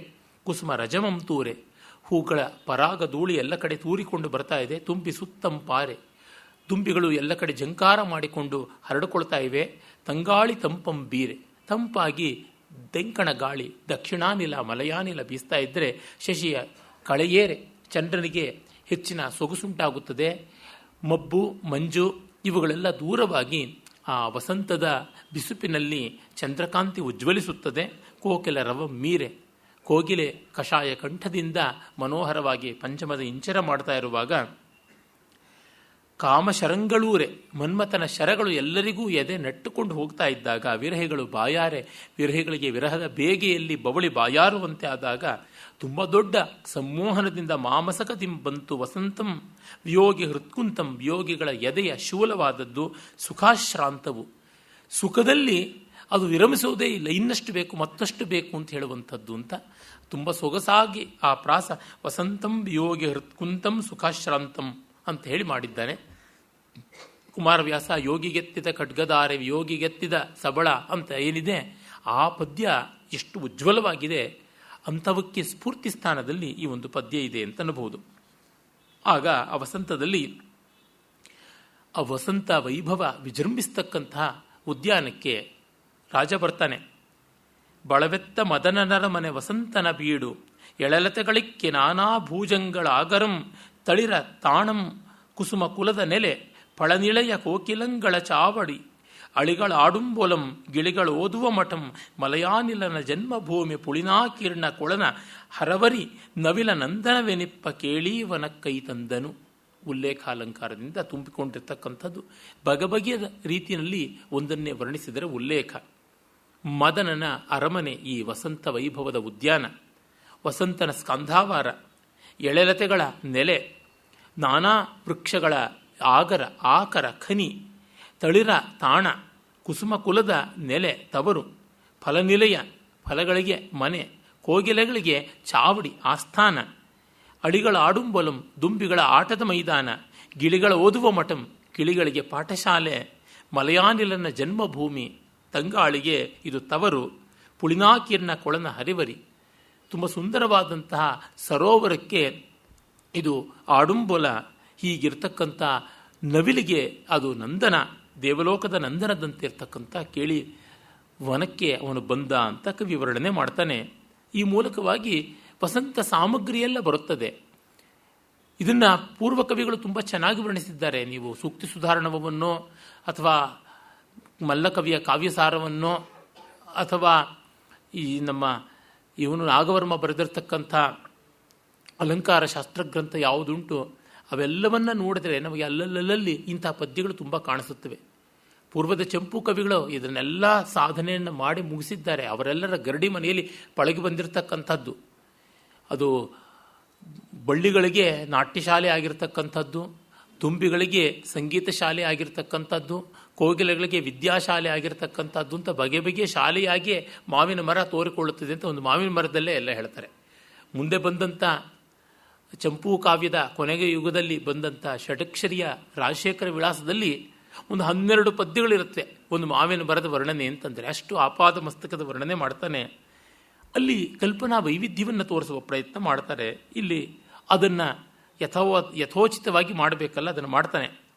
ಮತ್ತಿವು ಹೇಳ್ತಾನೆ, ವಿರಹಿಗಳ ಚಿತ್ತಮಂ ಸೀಳ್ವ ಕಾಮನ ಕೈಯ ಗರಗಸದ ಕಕ್ಕುಗಳು ಕಂತು ಹೊಡೆದಡೆ ಮುನೀಶ್ವರ ಕಠಿಣ ಮನವಂತು ಧಾರೆಗಳು ಮುರಿದಲಗುಗಳ ಮುಕ್ಕುಗಳ ಬಳಗವೋ ಪರಿಮಳದ ಮುಳುವೇಲಿಯೋ ಎನಿಸಿ ಕಂಟಕೋತ್ಕರ ಭರಿತ ಕೇತಕಿಗಳೊಪ್ಪಿದವು ಹೊರಗೆ ಶಂಕರ ವಿರೋಧಿಯನು ನಡುವಿರಿಸಲಮ್ಮದೆ ವನಂ ಪೊರಮಡಿಸಿದೆಂಬಂದದಿ. ತುಂಬ ಸೊಗಸಾಗಿರ್ತಕ್ಕಂಥ ಉತ್ಪ್ರೇಕ್ಷೆಗಳಿಂದ ಹೇತುತ್ಪ್ರೇಕ್ಷಾದ್ಯ ಅಲಂಕಾರಗಳಿಂದ ವಿಜೃಂಭಿಸಿರತಕ್ಕಂಥ ಪದ್ಯ. ಅಲ್ಲಿ ಕೇದಿಗೆ ಹೂವರಳಿದೆ ಅಂತ. ವಸ್ತುತಃ ವಸಂತದಲ್ಲಿ ಕೇದಿಗೆ ಬರೋಲ್ಲ, ಅದು ವರ್ಷಾಕಾಲದ್ದು. ಏನು ಮಾಡೋದು, ಎಲ್ಲ ಹೂಗಳನ್ನು ತಂದುಬಿಡ್ತಾರೆ, ಎಲ್ಲ ಮರಗಳನ್ನು ತಂದುಬಿಡ್ತಾರೆ. ಆದರೆ ಪದ್ಯ ಚೆನ್ನಾಗಿದೆ. ವಿರಹಿಗಳ ಎದೆಯನ್ನು ಸೀಳುವುದಕ್ಕಿರ್ತಕ್ಕಂಥ ಕಾಮನ ಕೈಯ ಗರಗಸವೋ ಎಂಬಂತೆ ಈ ಒಂದು ಕೇದಿಗೆಯ ಹೂ ತೋರ್ತಾ ಇದೆ ಅಂತ. ಕೇದಿಗೆ ಹೂವನ್ನು ಕಂಡವರಿಗೆ ಈ ಉಪಮಾನ ಎಷ್ಟು ಸಾರ್ಥಕ ಅನಿಸುತ್ತದೆ. ಅನೇಕ ಪೂರ್ವ ಕವಿಗಳಲ್ಲಿ ಕೂಡ ಪ್ರಸಿದ್ಧವಾದದ್ದು. ಮತ್ತು ಮುನೀಶ್ವರನ ಕಠಿಣ ಮನಸ್ಸುಗಳನ್ನು ಸೀಳುವುದಕ್ಕೆ ಅಂತ ಮಾಡಿ ಆಗ ಮುರಿದಾಗಿರ್ತಕ್ಕಂಥ ಕತ್ತಿಗಳ ತುಂಡುಗಳೋ ಎಂಬಂತೆ ತೋರುತ್ತವೆ ಅಂತ. ಕತ್ತಿಯ ತುಂಡುಗಳ ಹಾಗೆ ಕೂಡ ಅವು ಕಾಣುತ್ತವೆ. ಮುನೀಶ್ವರರ ಮನಸ್ಸನ್ನು ಕತ್ತರಿಸಬೇಕು ಅಂತ ಮನ್ಮಥ ಏನೋ ಪ್ರಯತ್ನ ಮಾಡಿ ಬಳಸಿದ ಕತ್ತಿಗಳ ತುಂಡಾಗಿ ಬಿದ್ದಿರತಕ್ಕಂಥದ್ದು ಆ ಕೇದಿಗೆಯಲ್ಲಿ ತೋರುತ್ತವೆ ಅಂತ. ಮತ್ತೆ ಅದು ಪರಿಮಳದ ಮುಳ್ಳಿನ ಬೇಲಿ ಅಂತ. ಪರಿಮಳ ತನ್ನಿಂದ ಆಚೆಗೆ ಹೋಗಬಾರ್ದು ಅಂತ ಮುಳ್ಳಿನ ಬೇಲಿ ಮಾಡಿಕೊಂಡಿದ್ಯಾ ಅಂತ. ಇದು ತುಂಬ ಸುಂದರವಾದ ಸ್ವೋಪಜ್ಞವಾದಂಥ ಉತ್ಪ್ರೇಕ್ಷೆ. ಎನಿಸಿ ಕಂಟಕೋತ್ಕರ ಭರಿತ ಕೇತಕಿಗಳು, ಮುಳ್ಳು ತುಂಬಿದ ಕೇತಕಿಗಳು ಹೇಗಿದ್ದುವು ಅಂತಂದರೆ, ಹೊರಗೆ ಶಂಕರ ವಿರೋಧಿಯನು ನಡುವಿರಿಸಲಮ್ಮದೆ ವನಂ ಪೊರಮಡಿಸಿತೆಂಬಂದದಿ. ಅದು ತೋಟದ ಆಚೆ ಇತ್ತು. ಸಾಮಾನ್ಯವಾಗಿ ಬೇಲಿಗೆ ಹಾಕ್ತಾರೆ. ಅದು ಹೇಗಿತ್ತು ಅಂತಂದರೆ, ವನ ಶಂಕರ ವಿರೋಧಿಯನ್ನು ನಾವು ಸೇರಿಸೋದಿಲ್ಲ ಅಂತ ಬಾಯ್ಕಾಟ್ ಮಾಡದಂತೆ ಬಹಿಷ್ಕರಿಸಿದಂತೆ ಇತ್ತು ಅಂತ. ಸ್ಕಂದ, ಲಿಂಗ, ಕೂರ್ಮಾದಿ ಪುರಾಣಗಳಲ್ಲಿ ನಮಗೆ ಗೊತ್ತಾಗುತ್ತದೆ. ಅನಾದ್ಯನಂತನಾದ ಮಹಾಲಿಂಗಾಕಾರನಾಗಿ ಶಿವ ಕಂಡುಕೊಂಡಾಗ ಅವನ ಮೂಲ ಚೂಲಗಳನ್ನು ನೋಡ್ತೀವಿ ಅಂತ ವಿಷ್ಣು ಬ್ರಹ್ಮರು ಸಂಕಲ್ಪ ಮಾಡಿ ವರಾಹ ರೂಪದಿಂದ ವಿಷ್ಣು, ಹಂಸ ರೂಪದಿಂದ ಬ್ರಹ್ಮ ಹೋದಾಗ ಇಬ್ಬರಿಗೂ ಬೇರು ತುದಿಗಳನ್ನು ಕಾಣುವುದಕ್ಕಾಗಲಿಲ್ಲ. ಆಗ ಮೇಲಿಂದ ಬೀಳ್ತಾ ಇರೋ ಒಂದು ಕೇದಿಗೆಯ ಹೂವನ್ನು ಬ್ರಹ್ಮ ಹಂಸರೂಪಿ ಆದವನು ಹಿಡಿದು ಕೇದಿಗೆಗೆ ಪುಸಲಾವಣೆ ಮಾಡದಂತೆ, ನೀನು ನನ್ನ ಪರವಾಗಿ ಸಾಕ್ಷಿ ಹೇಳು, ಶಿವಲಿಂಗದ ಮೇಲಿದ್ದ ನಿನ್ನನ್ನು ನಾನು ತೆಗೆದುಕೊಂಡು ಬಂದೆ ಅಂತ, ನಿನಗೇನಾದರೂ ಅತಿಶಯ ಮಾಡಿಕೊಡ್ತೀನಿ ಅಂತ. ಆಗಲಿ ಅಂತ ಒಪ್ಪಿಕೊಳ್ತಂತೆ ಕೇದಿಗೆ. ಆಗಲೇ ಅದಕ್ಕೆ ದಿವ್ಯವಾದ ಪರಿಮಳವನ್ನು ಕೊಟ್ಟಿದ್ದು. ಅದು ಬ್ರಹ್ಮ ಮಾಡಿದ ಕೆಲಸ, ಸೃಷ್ಟಿಕರ್ತ ಅಲ್ವಾ. ಆದರೆ ಬಂದು ಶಿವನಿಗೆ ಹೇಳ್ತಾನೆ, ನಾನು ನಿನ್ನ ತಲೆಯ ಮೇಲಿದ್ದ ಈ ಕೇದಿಗೆ ಹೂವನ್ನು ತಂದಿದ್ದೀನಿ, ಅದೇ ಬೇಕಾದ್ರೆ ಸಾಕ್ಷಿ ಹೇಳುತ್ತೆ ನೋಡು ಅಂತ. ವಿಷ್ಣುವಿಗೆ ವರಾಹ ರೂಪಿಯಿಂದ ಹೋಗಿ ಬುಡ ನೋಡೋಕ್ಕಾಗಲಿಲ್ಲ. ಅವನು ನಿರಾಶನಾಗಿ ಬಂದ. ಕಾಣಲಿಲ್ಲ, ನೀನು ಅನಾದಿ ಅನಂತ ಅಂತ ಗೊತ್ತಾಗ್ತಿದೆ ಎಂದಂತೆ. ಬ್ರಹ್ಮ ಹೀಗೆ ಚೇಷ್ಟೆ ಮಾಡಿದ್ರಿಂದ ಸುಳ್ಳು ಸಾಕ್ಷ್ಯವನ್ನು ಹೇಳಿಸಿದ. ಆಗ ಶಿವನಿಗೆ ಗೊತ್ತಾಗಿ ಬ್ರಹ್ಮನ 5ನೆಯ ತಲೆಯ ಮೊದಲಿದ್ದದ್ದನ್ನು ಕತ್ತರಿಸಿದ. ಅದೇ ಬ್ರಹ್ಮಕಪಾಲವಾಯಿತು. ಈ ಕೇದಿಗೆ ಎಂದೂ ತನ್ನ ಪೂಜೆಗೆ ಅರ್ಹವಾಗಬಾರದು ಅಂತ ಅದಕ್ಕೂ ಶಾಪವನ್ನು ಕೊಟ್ಟ ಅಂತ. ಹೀಗಾಗಿ ಶಿವಪೂಜೆಗೆ ಕೇದಿಗೆ ಬಳಸೋಲ್ಲ ಅಂತ ಸಂಪ್ರದಾಯ. ಅದನ್ನು ಕವಿ ಬಹಳ ಚೆನ್ನಾಗಿ ಬಳಸಿಕೊಂಡು ಶಂಕರ ವಿರೋಧಿಯನ್ನು ನಡುವಿರಿಸಲಮ್ಮದೆ ವನಂ ಪರಮಡಿಸಿತೆಂಬಂದದಿಂ ಅಂತ ತೋಟದಿಂದ ಆಚೆಗೆ ಗಡೀಪಾರು ಮಾಡಿದೀವಿ ಎಂಬಂತೆ ತೋರಿತು ಅಂತ. ಆಮೇಲೆ ತೆಂಗು ಎಸೆಯುತ್ತದೆ. ತೆಂಗಿನ ಸೊಗಸು ಹಂಗ ಮಗುಚುವನೆಂದು ಭೂಮಿ ಕೈ ನೀಡಿ ಮೇಘಂಗಳಿಗೆ ಕೊಡುವ ಅಮೃತ ಕಲಶ ಸಂಕುಳವು ಗಗನಾಂಗಳದೊಳು ಉರೆ ಸುಳಿವ ವಿದ್ಯಾಧರ ಆಳಿಗೆ ವಸಂತನ್ ಇಟ್ಟರವಟ್ಟಿಗೆಯೋ ಇಂಗಡಲ ಬಿಡದೆ ಕಡೆವಂದು ಪುಟ್ಟಿದ ಪದಾರ್ಥಗಳು ತಮಗೆ ಕೊಂಡೊಯ್ಯುತ್ತಿರೆ ಭೂಲತಾಂಗಿ ತೆಗೆದಿತ್ತಿಟ್ಟ ರಸರತ್ನವೋ ಎನಿಸಿ ಫಲಿತ ಚಂದೆಂಗುಗಳೆಸೆದವು ಅಂತ ತುಂಬ ಸೊಗಸಾದ ತೆಂಗಿನ ಮರದ ಬಗ್ಗೆ one of the finest verses ಅಂತನ್ನಬಹುದು. ಈ ಆಕಾಶದ ಹಂಗು ನನಗೆ ಆತಕ್ಕೆ ನೀರಿನ ವಿಷಯದಲ್ಲಿ ನಾನೇ ಅವರಿಗೆ ಸರಬರಾಜು ಮಾಡ್ತೀನಿ ಅಂತ ಭೂಮಿ ಅಮೃತ ಘಟಗಳನ್ನು ದೇವತೆಗಳಿಗೆ ಆಕಾಶಕ್ಕೆ ಕೊಡ್ತಾ ಇದ್ದಾಳೋ ಎಂಬಂತೆ ತುಂಬ ಸೊಗಸಾದ ಎಳನೀರುಗಳಿಂದ ತುಂಬಿರತಕ್ಕಂಥ ತೆಂಗಿನ ಮರಗಳು ತೋರುತ್ತವೆ ಅಂತ. ಆಮೇಲೆ ಆಕಾಶದಲ್ಲಿ ಸಂಚಾರ ಮಾಡತಕ್ಕಂಥ ಗಾಳಿವಟ್ಟೆಯ ಗಗನ ಪಥದ ಯಾತ್ರಿಕರು ಯಾರಿದ್ದಾರೆ, ಆ ದೇವತೆಗಳು ಗಂಧರ್ವ, ಯಕ್ಷ, ಕಿನ್ನರ, ಕಿಂಪುರುಷ, ವಿದ್ಯಾಧರಾದಿಗಳು, ಅವರಿಗೆ ಬಾಯಾರಿದರೆ ಕುಡಿಯೋದಿಕ್ಕೆ ಅಂತ ಅರವಟ್ಟಿಗೆ ಇದು ಅಂದರೆ cool drink stall, cool joint ಆ ರೀತಿಯಲ್ಲಿ ಇದೆಯಾ ಅಂತ, ಅಷ್ಟು ಎತ್ತರವಾಗಿದೆಯಾ ಅಂತ, ಅಷ್ಟು ಸಮೃದ್ಧವಾದ ಸವಿ ನೀರಿನಿಂದ ಕೂಡಿದೆಯಾ ಅಂತ. ಅದನ್ನು ವಸಂತನೇ ಅರವಟ್ಟಿಗೆಯನ್ನು ಇಟ್ಟಿದ್ದಾನ ಅಂತ. ಅದಕ್ಕೊಬ್ಬ ಓನರ್ ಬೇಕಲ್ಲ, ಮಾಲೀಕ, ಅವನು ವಸಂತ ಅಂತ. ಇನ್ನು ಸುಧಾ ಸಮುದ್ರವನ್ನು ಬೇಕಾದಂತೆ ಕಡದಾಗ ಬಂದ ರತ್ನಗಳನ್ನೆಲ್ಲ ದೇವತೆಗಳು ಎತ್ತಿಟ್ಟುಕೊಂಡ್ರು. ಹಾಗೆ 14 ರತ್ನಗಳು ಪ್ರಸಿದ್ಧವಾಗಿ ಬಂತು ಅಂತ ಪುರಾಣ ಪ್ರತೀತಿ. ಕೆಲವು ನನಗೂ ಇರಲಿ ಅಂತ ಸ್ವರ್ಗಲೋಕಕ್ಕೆ ಹೋಗ್ತಾ ಇದ್ದ ರತ್ನಗಳನ್ನು ಭೂಮಿಯೇ ಗಬಕ್ಕನೆ ಕಸ್ದು ಮಧ್ಯದಲ್ಲೇ ಕಿತ್ತಿಟ್ಟುಕೊಂಡಂತೆ ಅಂತರಿಕ್ಷದಲ್ಲಿ ಮರಗಳ ಶಿಖರದಲ್ಲಿ ತೋರ್ತಾ ಇರತಕ್ಕಂಥ ಈ ತೆಂಗು, ಆ ತೆಂಗು ಬಹಳ ಸೊಗಸಾಗಿ ರಾಜಿಸಿತು ಅಂತ ಕವಿ ಹೇಳಿದ್ದಾರೆ. ತುಂಬ ಸೊಗಸಾದಂಥ ವರ್ಣನೆ. ನೋಡಿ, ನಮಗೆ ಬರೀ ತೆಂಗಿನ ಮರ ಕಾಣಿಸುತ್ತದೆ, ಕವಿಗಳಿಗೆ ಏನೆಲ್ಲ ಕಾಣಿಸುತ್ತದೆ ಅಂತ. ಆಮೇಲೆ ರುದ್ರಾಕ್ಷಿ ಮೊದಲಾದ ಬೇರೆಯ ಮರಗಿಡಗಳನ್ನು ವರ್ಣಿಸ್ತಾನೆ. ಬಳಸಿ ಗುಂಡಿಗೆ ಗಳಸಿದ ಮಾಲೆ ರುದ್ರಾಕ್ಷಗಳ ಬಳಗ ಚಕ್ರಚೀತ್ಕೃತಿ ಮದನ ಮಂತ್ರವೆನೆ ಮುಳಿದು ವನದೇವಿಯರು ಜಪವನೆಣಿಸದೆ ಮಾಣರೆನಿಸಿ ರಾಟಳ ಮೆರೆದುವು ಅಂತ. ರಾಟಳ ಅಂತ ಒಂದು ಹೂವು, ಅದು ಸೊಗಸಾಗುತ್ತದೆ. ನಮ್ಮಲ್ಲಿ ಅದನ್ನು ರುದ್ರಾಕ್ಷಿ ಹೂವು ಅಂತ ಕೂಡ ಹೇಳ್ತಾರೆ. ಈ ವನದೇವಿ ತಪಸ್ಸು ಮಾಡಿಕೊಂಡು ಆ ರುದ್ರಾಕ್ಷ ಮಾಲೆಗಳನ್ನು ಹಾಕಿಕೊಂಡಂತೆ ತೋಡ್ತಾ ಇತ್ತು ಅಂತ ಹೇಳ್ತಾನೆ. ಆಮೇಲೆ ಹೃದಯದ ಕಳಂಕ ಕಿಲ್ಲದೋರಂತೆ ನಾರನುಟ್ಟುದಕಮಂ ಕುಡಿದು ಮಳೆಗಾಳಿ ಬಿಸಿಲಿಗೆ ಅಳ್ಕದೆ ವನದೊಳ್ ಒಂದೆಡೆಯೊಳಿರ್ದು ಕೊಂಬಾಸೆ ಇಲ್ಲದೆ ನೆಲಕ್ಕೆ ಹೊರೆಯಾಗದೆ ಬದುಕಿಗೆ ತಲೆವಾಗಿ ಬೆಳೆದ ಒಂದೆಡೆಯೊಳ್ ಇರ್ದೆನ್ ನಾನ್ ಉದಿತ ರಸಫಲವನಂತವು ಕೈಯ ಮೇಲೆ ತಾನ್ ಇಳಿದೆನ್ ಎನ್ನ ನೋಡಿ ಮುನುಕುಲವೆಂದು ಪೇಳುವಂತೆ ಬುದ್ಧಿವೇಳುವಂತೆ ಕದಳಿಗಳೆಸೆದವು ಅಂತ. ಬಾಳೆಯ ಗಿಡಗಳು ಹೇಗಿದ್ವು, ಹೃದಯದ ಕಳಂಕ ಒಂದು ಚೂರು ಇಲ್ಲ ಅಂತ. ಬಾಳೆಯ ದಿಂಡು ಒಳಗಡೆ ಬೆಳ್ಳಗಿರುತ್ತೆ, ಹಾಗಾಗಿ ಹೃದಯದಲ್ಲಿ ಕಳಂಕ ಇಲ್ಲ ಅಂತ. ಇನ್ನು ಹಣ್ಣಲ್ಲಿ ಬೀಜ ಇರೋದಿಲ್ಲ, ಹಾಗಾಗಿ ಯಾವುದೇ ಕಳಂಕ ಕಠೋರತೆ ಇಲ್ಲ ಅಂತ. ಮತ್ತು ನಾರನ್ನು ಹುಟ್ಟಿದ್ದೀನಿ ನಾನು, ಬಾಳೆನಾರು ಮೇಲೆಲ್ಲ ಆವರಿಸ್ಕೊಂಡಿರುತ್ತೆ. ಮತ್ತು ಉದಕಮಂ ಕುಡಿದು ಬಾಳೆಗೆ ಹೆಚ್ಚಿನ ನೀರು ಬೇಕು, ಮಳೆ ಬಿಸಿಲಿಗೆ ಎಲ್ಲಕ್ಕೂ ಅಳ್ಕದೆ ನಾನು ಒಂದು ಕಡೆ ಇದ್ದು ನೆಲಕ್ಕೆ ಹೊರೆಯಾಗದೇ ಇದ್ದೀನಿ ಅಂತ. ಬಾಳೆ ತುಂಬ ಭಾರವಿಲ್ಲದೆ ಹಗುರವಾಗಿರ್ತಕ್ಕಂಥದ್ದು. ಆ ಇಡೀ ಬಾಳೆಯ ರಚನೆ ನೋಡಿದ್ರೆ ತುಂಬ ಏರ್ ಪಾಕೆಟ್ಸ್ ಅಂತೀವಲ್ಲ, ಅದು ತುಂಬಿಕೊಂಡಿರ್ತಕ್ಕಂಥದ್ದು, ನೀರು ತುಂಬಿಕೊಂಡಿರ್ತಕ್ಕಂಥದ್ದು. ಮತ್ತು ಬದುಕಿ ತಲೆಬಾಗಿ ಬೆಳೆದು ಒಂದು ಕಡೆ ಇರ್ತೀನಿ, ಒಂದು ಸಂತಾನ ಆದ ತಕ್ಷಣ ಅಳಿದು ಹೋಗಿಬಿಡ್ತೀನಿ, ಆ ರೀತಿ ಇದ್ದೀನಿ ನೋಡಿ. ಉದಿತ ರಸಫಲವನು ಅನಂತವನು ಕೈಯ ಮೇಲೆ ತಾನ್ ಇಳಿದೆನು. ಇಷ್ಟು ಒಂದಲ್ಲ ಎರಡಲ್ಲ 100 ಹಣ್ಣುಗಳನ್ನು ನಿಮ್ಮ ಕೈ ಮೇಲೆ ಇಟ್ಟು ಹೋಗ್ತೀನಿ ಅಂತ ಮುನಿಕುಲಕ್ಕೇನೆ ಬುದ್ಧಿ ಹೇಳುವಂತೆ ತೋರ್ತಾ ಇತ್ತಂತೆ ಬಾಳೆ. ಆಮೇಲೆ ಅಲ್ಲಿ ಹೇಳ್ತಾನೆ ತನ್ನ ವರ್ಣನಾ ವೈದುಷ್ಯವನ್ನು, ಶಶಿರವಿಗಳ ಆಟವಾ ಬನದೊಳಗೆ ಹೊಗದು ನಿಟ್ಟಿಸಲು ರವಿ ಕಾಣುದುದ ಕವಿಕಂಡನೆಂಬ ನುಡಿ ಹುಸಿಯಲ್ಲ ಸುಕವಿ ಹಂಪೆಯ ರಾಘವಂಕನ್ ಅದರಳವ ಬಣ್ಣಿಸಿದನಾಗಿ ಅಂತ. ಇಲ್ಲಿ ಏನು ಸೊಗಸಿದೆ ಅಂತಂದರೆ, ಹೊಸಬರದೊಳಿಪ್ಪ ಅಬಲೆಯರ ತೊಡಗೆ ಬೆಳಗು ಹೊಂಬಿಸಲಂತಿರಲ್ ಕಂಡು ಕಮಲ ವರಳುವುದು. ಇಲ್ಲಿಗೆ ಸುಂದರಿಯರು ಆಭರಣ ಧರಿಸಿ ಬಂದರೆ ಆಭರಣಗಳ ಬೆಳಕಿಗೆ ಕಮಲಗಳು ಇದು ಸೂರ್ಯನ ಬಿಸಿಲು ಅಂತ ಭಾವಿಸಿ ಅರಳತ್ವೆ. ನಸುನಗೆಯ ಬೆಳಗು ಬೆಳದಿಂಗಳಂತಿರೆ ಕಂಡು ಕುಮುದ ವರಳುವುದಲ್ಲದೆ, ಅವರ ಮಂದಹಾಸಕ್ಕೆ ಇದು ಚಂದ್ರನ ಕಾಂತಿ ಅಂತ ಭಾವಿಸಿ ಕುಮುದಗಳು ಕನ್ನೈದಿಲೆ ಅರಳುತ್ತವೆ.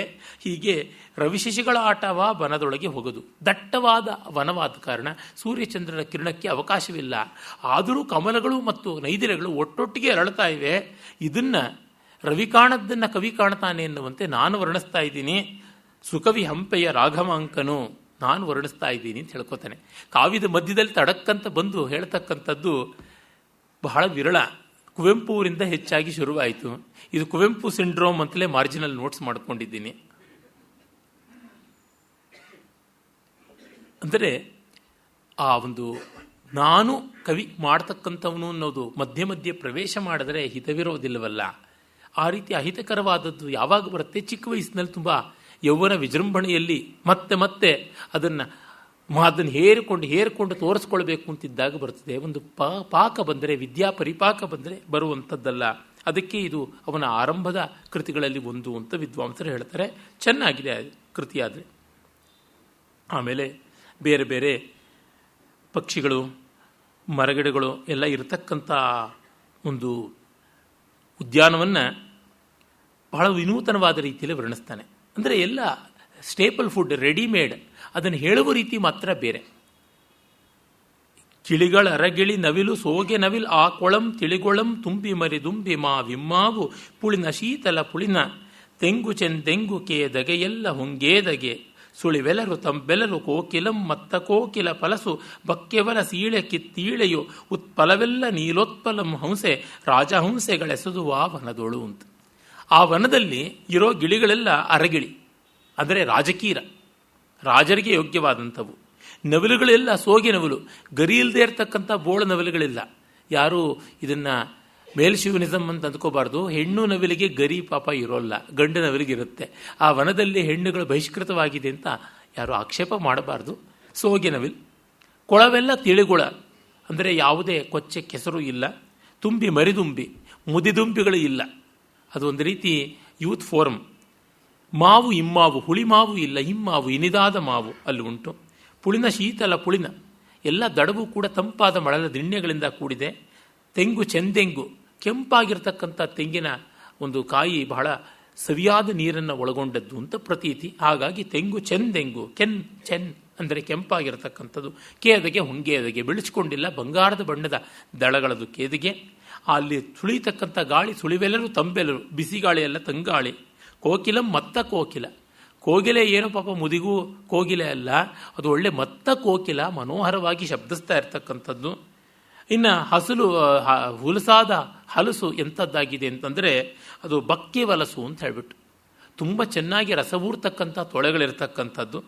ಇನ್ನು ಈಳೆ ಅಂದರೆ ಯಾವುದನ್ನು ಸಿಟ್ರಸ್ ವೆರೈಟಿ ಅಂತೀವೋ ಅದು ಹುಳಿಯಾದಂತಹ ಚಕ್ಕೋತಾನೋ ಅಥವಾ ನಿಂಬೆಯೋ ಅಲ್ಲದೆ ಎಲ್ಲ ಸವಿ ಹುಳಿಯಾದಂಥ ಕಿತ್ತೀಳೆ ಅಂತ. ಇನ್ನು ಉತ್ಪಲವೆಲ್ಲ, ಕನ್ನೈದಿಲೆಗಳೆಲ್ಲ ನೀಲೋತ್ಪಲಗಳೇ ಆಗಿವೆ. ತಾವರೆಗಳ ಬಣ್ಣನೇ ಇದ್ದು ವೆರೈಟಿಗೆ ಕುಂದು ತಂದಿಲ್ಲ, ಆ ಥರ ಇದೆ. ಇನ್ನು ಹಂಸೆಗಳೆಲ್ಲ ರಾಜಹಂಸೆಗಳು, ಅರಸಂಚೆಗಳು ಆಗಿವೆ ಅಂತ ಹೇಳ್ತಾನೆ. ಹೀಗೆ ಅವು ಅದದೇ ಶಬ್ದಗಳಿಂದ ಹೇಳುವ ಶೈಲಿ ನೋಡಿ. ಗಿಳಿಗಳರ ಗಿಳಿ ನವಿಲು ಸೋಗೆ ನವಿಲ ನವಿಲ ಕೊಳಂ ತಿಳಿಗೊಳಂ ತುಂಬಿ ಮರಿದುಂಬಿ ಮಾವು ಇಮ್ಮಾವು ಪುಳಿನ ಶೀತಲ ಪುಳಿನ ತೆಂಗು ಕೆಂದೆಂಗು ಕೆದಗೆ ಎಲ್ಲ ಹುಂಗೇದಗೆ. ಆ ಹೇಳುವ ಬಗೆಯಲ್ಲಿ ಒಂದು ಸೊಗಸು. ಅಂದರೆ ಕಾವ್ಯವನ್ನು ಓದುವುದಕ್ಕೆ, ಕೇಳುವುದಕ್ಕೆ, ಹೇಳುವುದಕ್ಕೆ ಒಂದಷ್ಟು ಸಾಮಗ್ರಿ ಇರುತ್ತೆ. ಹಾಗಿಲ್ಲವಾದರೆ ನನ್ನಂಥವ್ರಿಗೇನು ಕೆಲಸ ಉಳಿಯೋದಿಲ್ಲ. ಆ ದೃಷ್ಟಿಯಿಂದ ಶ್ರವಣಾಭಿರಾಮತೆ, ಒಂದು ವಿನೂತನ ಚಮತ್ಕಾರ, ಸ್ವಾರಸ್ಯ ಅದು ಬಹಳ ಮುಖ್ಯವಾದದ್ದು ಅಂತ. ಸಂಗೀತ ಕಚೇರಿಯಲ್ಲಿ ಹೋದವ್ರಿಗೆ ಸ್ವಲ್ಪ ಕೈಗಾದರೂ ಕೆಲಸ ಇರಬೇಕು ತಾಳ ಹಾಕೋದಿಕ್ಕೆ, ಇಲ್ಲದೆ ಇದ್ದರೆ ಹೇಗೆ? ಆ ರೀತಿಯಲ್ಲಿ ಆಮೇಲೆ ಹೇಳ್ತಾನೆ, ಎಸವಲತೆಗಳು ಸತಿಯರ ಕುಸುಮ ವಿಸರ ಹೊಸ ಮುಸುಕು ಫಲತತಿ ಕಳಸ ಎಳೆದಳಿರ್ ಕನ್ನಡಿಗಳ್ ಅಸಿಯನ್ ಅಮರನತುಳ ಜಲ್ಲರಿಗಳು ಉಲಿವ ಅರಗಿಳಿಗಳ್ ಅಬ್ಬರಂ ಡಿಂಡಿಮರವ ಮಿಸುಪ ನನೆಯಕ್ಕಿ ಕೋಕಿಲ ರವಂ ಕಹಳೆ ಮಸಗಿದಳಿಗಳಗೀತವೆನಲೆದಿರ್ಗೊಂಡರಂ ದೊಸದು ವನದೇವತೆಯ ರುಚಿತೋಪಚಾರದಿಂ ನೃಪರೂಪ ಮನಸಿ ಜನನು. ಹರಿಶ್ಚಂದ್ರ ಅಲ್ಲಿಗೆ ಬಂದರೆ ಮನ್ಮಥಾವತಾರಿ ಎಂಬಂತೆ ಬರ್ತಾನೆ. ಆಗ ಬಳ್ಳಿಗಳು ಅಂತಕ್ಕಂಥ ಸುಂದರಿಯರು, ಹೂಗಳ ಸಮೂಹ ಅಂತಕ್ಕಂಥ ಸುಂದರವಾದ ಮುಸುಕನ್ನು ಹಾಕ್ಕೊಂಡು, ಹಣ್ಣುಗಳು ಅನ್ನುವಂಥ ಕಲಶಗಳನ್ನು ಇಟ್ಟುಕೊಂಡು, ಆಮೇಲೆ ಎಳೆ ಚಿಗುರು ಅಂತಕ್ಕಂಥ ಕನ್ನಡಿಗಳನ್ನು ಹಿಡ್ಕೊಂಡು, ಆಮೇಲೆ ಝೈಂಕಾರ ಮಾಡ್ತಕ್ಕಂಥ ದುಂಬಿಗಳನ್ನು, ಆ ಅಂದುಗೆ ಝೈಂಕಾರ ಅಂತ ಮಾಡಿಕೊಂಡು, ಗಿಳಿಗಳ ಒಂದು ಅಬ್ಬರ ಅದು ಡಿಂಡಿಮನಾದವಾದಾಗ, ಆಮೇಲೆ ಚಿಕ್ಕ ಚಿಕ್ಕ ಮೊಗ್ಗುಗಳು ಈ ದಧಿ ಲಾಜ ದೂರ್ವ ಅಕ್ಷತೆ ಇತ್ಯಾದಿಯನ್ನು ಮಂಗಳದ್ರವ್ಯಗಳನ್ನು ಬಂದವರು ಗೌರವಾರ್ಥವಾಗಿ ಸೇಕ ಮಾಡ್ತೀವಲ್ಲ, ಅವರಿಗೆ ಚಿಮ್ಮಿ ಹಾರಿಸ್ತೀವಲ್ಲ ತಲೆ ಮೇಲೆ, ಹಾಗೆ ಮಾಡಿಕೊಂಡು ಆ ಕೋಗಿಲೆಯ ರವವೇ ಕಹಳೆ ನಾದ ಆಗಿದ್ದಾಗ ಈ ಒಂದು ಮನೋಹರವಾದ ಗೀತವನ್ನು, ಆರಾತ್ರಿಕ ಗೀತವನ್ನು ಹಾಡಿಕೊಂಡು ವನದೇವತೆಯರು ಅವನಿಗೆ ಸ್ವಾಗತೋಪಚಾರವನ್ನು ಮಾಡ್ತಾ ಇದ್ದಾರಾ ಅನ್ನುವಂತೆ ತೋರ್ತು ಅಂತ ಪದ್ಯವನ್ನು ಬರೀತಾನೆ. ಮತ್ತು ಇಲ್ಲೆಲ್ಲ ಕೂಡ ಸಾವಯವವಾಗಿ ಇರತಕ್ಕಂಥ ಒಂದು ರೂಪಕಾಲಂಕಾರ, ಅದರ ಮೂಲಕವಾಗಿ ಉತ್ಪ್ರೇಕ್ಷೆ ಧ್ವನಿತವಾಗಿ ಬರತಕ್ಕಂಥದ್ದು. ಮತ್ತು ಇನ್ನೊಂದು ತುಂಬ ಸುಂದರವಾದ ಪ್ರಕೃತಿ ಚಿತ್ರಣ ಕೊಡ್ತಾನೆ ನೋಡಿ. ಬಸವಳಿದನ ಇದೆಲ್ಲಂ ಕಂಡು ನಗುವಂತರಳ್ವ ಹೊಸ ಕಮಲ ಕುಟ್ಮಲದ ಕರ್ಣಿಕೆಯ ಕೆಲದ ಕಿರಿ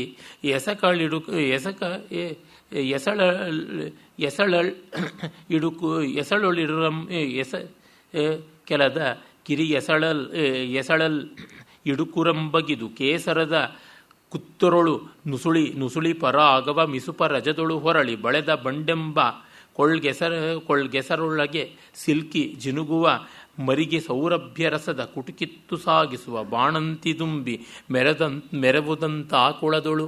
ಬಾಣಂತಿ ದುಂಬಿಯರ ಚಿತ್ರಣ ಎಲ್ಲೂ ಸಿಗದೆ ಇರತಕ್ಕಂಥದ್ದು. ಏನೇನು ಮಾಡ್ತಾ ಇದ್ದಾನೆ ಕವಿ ನೋಡಿ ಚಮತ್ಕಾರವನ್ನ. ಅಲ್ಲಿ ನೈದಿಲೆ ಇದೆಯಲ್ಲ, ಆ ಬಸವಳಿದಿದೆ ಪಾಪ ಹಗಲು, ತಾನೇನು ಬದುಕೋಕ್ಕಾಗೋಲ್ಲ, ಚಂದ್ರ ಹೊರಟೋದ ಅಂತ, ಅದನ್ನು ಕಂಡು ನಗುತ್ತಾ ಇರತಕ್ಕಂಥ ಕಮಲ ಅಂತೆ. ಕಮಲ ಸೂರ್ಯನ ಕಾಂತಿಯಿಂದ ಅರಳ್ತಾ ಇಲ್ಲ, ನೈದಿಲೆಯ ಉಪಶಾಂತಿಯಿಂದ ಅರಳ್ತಾ ಇದೆ ಅಂತ. ನನಗೆ ಒಳ್ಳೆಯದಾದ್ದರಿಂದ ನನಗೆ ಸಂತೋಷ ಅಲ್ಲ, ನನ್ನ ಶತ್ರುವಿಗೆ ಕೆಟ್ಟದ್ದಾಗಿದ್ದರಿಂದ ಸಂತೋಷ ಅಂತ. ಹಾಗೆ ಅರಳಿದಂಥ ಹೊಸ ಕಮಲದ ಕರ್ಣಿಕೆ ಮಧ್ಯಭಾಗದಲ್ಲಿ ಇರತಕ್ಕಂಥ ಎಸಳುಗಳ ಮಧ್ಯದಲ್ಲಿ ಒಂದು ಹಾಸಿಗೆ ಮಾಡಿ, ಆ ಕೇಸರದ ನಡುವೆ ಪರಾಗದ ಧೂಳಿಯಲ್ಲಿ ಆ ಮರಿ ದುಂಬಿಗಳನ್ನು ಹೊರಳಿಸಿ, ಅಲ್ಲಿಯ ಒಂದು ಸೊಗಸಾಗಿರ್ತಕ್ಕಂಥ ಈ ಮಕರಂದದಲ್ಲಿ ಸ್ನಾನ ಮಾಡಿಸಿ, ಆ ಒಂದು ಕರ್ಣಿಕೆಯ ಹಾಸಿನಲ್ಲಿ ಮಲಗಿಸಿ, ಪರಾಗದ ಧೂಳಿಯ ಒಂದು ಸಂಸ್ಕಾರ, ಈಗೆಲ್ಲ ಜಾನ್ಸನ್ ಬೇಬಿ ಪೌಡರ್ ಇದೆಯಲ್ಲ ಆ ಥರ ಎಲ್ಲ ಹಾಕಿ ತುಂಬ ಸೊಗಸಾಗಿ ಆ ಒಂದು ಮಕರಂದ ರಸದ ಕುಟುಕನ್ನು ಇತ್ತು ಮರಿದುಂಬಿಗಳನ್ನು ಬಾಣಂತಿ ದುಂಬಿ ಕಾಪಾಡ್ತಾ ಇತ್ತು ಅಂತ. ಎಸವ ವಿಷವುಂಟಾಗಿಯುಂ ವಿಷಂ ತಾನಲ್ಲ ಹೊಸ ಕಮಲ ಉಂಟಾಗಿಯುಂ ಕಮಲವಿಲ್ಲ ನಿಟ್ಟಿಸೆ ಕುಮುದವುಂಟಾಗಿಯುಂ ಕುಮುದವಿಲ್ಲಿಲ್ಲಿ ಪ್ರತಿಕೂಲವುಂಟಾಗಿಯುಂ ಹೆಸರಿಡಲು ಪ್ರತಿಕೂಲವಿಲ್ಲಿಲ್ಲ ಕಡೆಗೆ ಶೋಧಿಸೆ ವಿಜಾತಿಗಳುಂಟೆನಲು ವಿಜಾತಿಗಳಿಲ್ಲ ವಸುದಿಗೆ ವಿಚಿತ್ರವೆಂದೊಂದೆರಡು ಗಳಿಗೆ ನೋಡಿದ ಕೊಳಲನ ಭೂಪನು. ಇಲ್ಲಿ ಮತ್ತೆ ವಿರೋಧಾಲಂಕಾರ. ವಿರೋಧಾಭಾಸ ಶಬ್ದಶ್ಲೇಷೆಯಿಂದ ಮಾಡಿದ. ಆ ಸರೋವರದಲ್ಲಿ ವಿಷ ಇದ್ದರೂ ವಿಷವಿಲ್ಲ. ವಿಷ ಅನ್ನೋದಕ್ಕೆ ನೀರು ಅಂತ ಒಂದು ಅರ್ಥ ಇದೆ. ನೀರಿದ್ದರೂ ವಿಷವಿಲ್ಲ ಅಂತ. ಇನ್ನು ಹೊಸ ಕಮಲ ಉಂಟಾಗಿಯೂ ಕಮಲವಿಲ್ಲ ಅಂತ. ಕಮಲ ಅನ್ನೋದಕ್ಕೆ ಕೆಸರು ಅಂತ ಕೂಡ ಅರ್ಥ ಇದೆ, ನೀರು ಅಂತಲೂ ಅರ್ಥ ಇದೆ. ಇದಿದ್ರೂ ಅದಿಲ್ಲ ಅಂದರೆ ಕೆಸರು ಇಲ್ಲ, ಆದರೆ ಕಮಲ ಉಂಟು. ಇನ್ನು ಕುಮುದ ಉಂಟಾಗಿಯೂ ಕುಮುದವಿಲ್ಲ. ಕೆಟ್ಟ ಸಂತೋಷ ಕುಮುದ. ಮತ್ತೊಂದು ಕನ್ನೈದಲೆ. ಕನ್ನೈದಲೆ ಇದ್ದರೂ ಕೆಟ್ಟ ಸಂತೋಷ ಇಲ್ಲ. ಪ್ರತಿಕೂಲ. ಇನ್ನೊಂದು ದಡ ಇದೆ, ಅಪೋಸಿಟ್ ಬ್ಯಾಂಕ್. ಇನ್ನೊಂದು ದಡ ಇದೆ, ಆದರೂ ಅದು ಪ್ರತಿಕೂಲವಲ್ಲ ಅಂತ. ಅಂದರೆ ಅದು ಅಡ್ವರ್ಸ್ ಆಗಿಲ್ಲ. ಮತ್ತು ವಿಜಾತಿಗಳು ಇದ್ದರೂ ಅದು ವಿಜಾತಿಯಾಗಿಲ್ಲ ಅಂತ. ವಿಶೇಷವಾದ ಜಾಜಿಯ ಬಳ್ಳಿಗಳು ಇದ್ದರೂ ಅದು ವಿಜಾತೀಯವಾಗಿಲ್ಲ. ಹೀಗಿರ್ತಕ್ಕಂಥ ವಿಚಿತ್ರವಾದ ಕೊಳ, ಅದನ್ನು ಅವನು ನೋಡಿ ಸಂತೋಷಪಟ್ಟ ಅಂತ. ಬಿಸಕಂದದಂತೆ ತೋರ್ಪತಿವೃತ್ತದಿಂ ಪೂರ್ಣರಸಭಾವದಿಂದಲಂಕಾರದಿಂ ಸೋಪಾನ ವಿಸರದೊಳು ಕೇವಣಂಗೊಳಿಸಿದ ಪದಾರ್ಥದಿಂ ಕೇಳ್ದು ನೋಡಿದರೆ ಮನಕೆ ಎಸೆವ ಪ್ರಸನ್ನ ಗಂಭೀರದಿಂ ನಲಿದು ದೆಸೆ ದೆಸೆಗಳಿಂಬಂದು ಪದವಿಡುವ ಕವಿಗಳಿಂ ವಸುಧೆಗೆ ಮಹಾಕವಿಯ ತೆರದೊಳಂತಲ್ಲಿಯ ಸರೋವರಂ ಕಣ್ಗೆಸೆದುದು. ಛಂದಸ್ಸಿನ ಪ್ರಸ್ತಾವ ಮಾಡ್ತಾನೆ. ಇವನ ಗುರು ಸೋದರಮಾವ ಹಂಪೆಯ ಹರೀಶ್ವರನಿಗೆ ಕಂದಂಗಳ್ ಅಮೃತ ಲತಿಕಾ ಕಂದಂಗಳ್ ರಸಮಾ ಕಂದಂಗಳ್ ಅನೂನದ ಕಂದಂಗಳ್, ಆ ರೀತಿಯಾದ ಕಂದಂಗಳ್ ಕೃತಿಕ ಆನಂದಂಗಳ್ ಅಂದಂಗಳ್ ಇಲ್ಲಿರ್ಪುವು ಅಂತ ಅವನು ಹೇಳ್ತಾನೆ. ತನ್ನ ಚಂಪೂ ಕಾವ್ಯದಲ್ಲಿ ಕಂದಗಳೇ ಹೆಚ್ಚು ತುಂಬಿವೆ ಅಂತ. ಅದು ನಿಜ. ಗಿರಿಜಾ ಕಲ್ಯಾಣದಲ್ಲಿ ತುಂಬ ಹೆಚ್ಚು ಕಂದಗಳು ಉಂಟು. ಮಿಕ್ಕ ಯಾವುದೇ ಚಂಪೂ ಕಾವ್ಯಕ್ಕಿಂತ ಹೆಚ್ಚಿನ ಪ್ರಮಾಣದ ಒಂದು ಕಂದ ಪದ್ಯಗಳು ಅಲ್ಲಿರೋದು. ಇಲ್ಲಿ ಅದನ್ನು ಹೇಳ್ತಾ ಇದ್ದಾನೆ. ಕಂದ ಬಿಸ ಕಂದದಂತೆ ತೋರ್ಪತಿವೃತ್ತದಿಂ ಪೂರ್ಣ ರಸಭಾವದಿಂದ ಅಲಂಕಾರದಿಂ ಸೋಪಾನ ವಿಸರದೊಳು ಕೇವಣಂಗೊಳಿಸಿದ ಪದಾರ್ಥದಿಂ ಕೇಳ್ದು ನೋಡಿದರೆ ಮನಕ್ಕೆ. ಆ ಸರೋವರ ಹೇಗಿದೆ ಅಂದರೆ ಬಿಸಕಂದದಿಂದ. ಬಿಸಕಂದ ಅಂದರೆ ತಾವರೆಯ ಗಡ್ಡೆ, ಅದರಿಂದ ಕೂಡಿದೆ. ಅದು ಕಂದ ಪದ್ಯಗಳಿಂದ ಕೂಡಿದ ಕಾವ್ಯದಂತೆ ಇದೆ. ಅತಿವೃತ್ತದಿಂ, ತುಂಬ ವರ್ತುಲಾಕಾರವಾಗಿದೆ ಸರೋವರ. ವೃತ್ತಗಳು ಚಂಪಕೋತ್ಪಲ ಮತ್ತೆ ಭಶಾರ್ತೂಲಾದಿ ವೃತ್ತಗಳು ಇವೆ. ಮತ್ತು ರಸಭಾವ ಅಂದರೆ ನೀರಿನ ಸಮೃದ್ಧಿ ಇದೆ ಅಂತ. ಕಾವ್ಯದಲ್ಲಿ ರಸಭಾವ ಇರುತ್ತದೆ. ಅಲಂಕಾರದಿಂದ ಆ ಕೊಳಕ್ಕೆ ಬೇಕಾದಷ್ಟು ಅಲಂಕಾರ ಮಾಡಿದ್ದಾರೆ. ಮತ್ತು ಉಪಮೋತ್ಪ್ರೇಕ್ಷಾದಿಗಳ ಅಲಂಕಾರಗಳು ಕಾವ್ಯಕ್ಕೆ ಉಂಟು. ಆಮೇಲೆ ಆ ಒಳ್ಳೆ ಪದಾರ್ಥದಿಂದ ಕೂಡಿದೆ ಅಂತ. ಆ ಮೆಟ್ಟಲುಗಳಲ್ಲಿ ಬೇರೆ ಬೇರೆ ಅಲಂಕಾರಗಳನ್ನು, ಬೇರೆ ಬೇರೆ ಅನುಕೂಲತೆಗಳನ್ನು ಎಲ್ಲ ಮಾಡಿದ್ದಾರೆ. ಪದಾರ್ಥ ಅನ್ನೋದಕ್ಕೆ ವಸ್ತುಗಳು ಅನ್ನುವ ಅರ್ಥ ಉಂಟು. ಇನ್ನೊಂದು ಕಾವ್ಯದಲ್ಲಿ ಪದಗಳು ಮತ್ತು ಅದಕ್ಕೆ ತಕ್ಕ ಅರ್ಥ ಎರಡೂ ಸೇರಿರುತ್ತವೆ ಅಂತ ಗೊತ್ತಾಗುತ್ತದೆ. ನೋಡಿದವರ ಮನಕ್ಕೆ ತುಂಬ ಸಂತೋಷವಾಗಿ ಪ್ರಸನ್ನ ಗಂಭೀರದಿಂ. ಪ್ರಸಾದ ಮತ್ತು ಗಾಂಭೀರ್ಯ ಎರಡು ಮಹಾಗುಣಗಳು. ಆಳ ಇದೆ, ತಿಳಿತನ ಇದೆ ಸರೋವರಕ್ಕೆ. ಪ್ರಸಾದ ಗುಣ, ತಿಳಿಯಾಗಿ ಅರ್ಥಬೋಧೆ ಆಗುವಂಥದ್ದು. ಒಂದೊಂದು ಪದಕ್ಕೂ ಗಂಭೀರವಾದ ಧ್ವನಿ ಪರಂಪರೆ ಇರತಕ್ಕಂಥದ್ದು ಆಳ. ಹೀಗಿರ್ತಕ್ಕಂಥದ್ದಾಗಿ ದೆಸೆ ದೆಸೆಗಳಿಂ ಬಂದು ಪದವಿಡುವ ಕವಿಗಳಿಂ. ದಿಕ್ಕು ದಿಕ್ಕುಗಳಿಂದ ಕವಿಗಳು ಬಂದು ಕಾಲಿಡ್ತಾ ಇದ್ದಾರೆ, ಇಲ್ಲಿಗೆ ಪದ ಇಡ್ತಾ ಇದ್ದಾರೆ. ಅಂದರೆ ಕವಿ ಅಂದರೆ ಕೆ ಜಲೆ ವಿಹರತೀತಿ ಕವಿ, ಜಲಪಕ್ಷಿ. ಜಲಪಕ್ಷಿಗಳು ಬಂದು ಇಲ್ಲಿ ಹೆಜ್ಜೆ ಊರ್ತಾ ಇವೆ.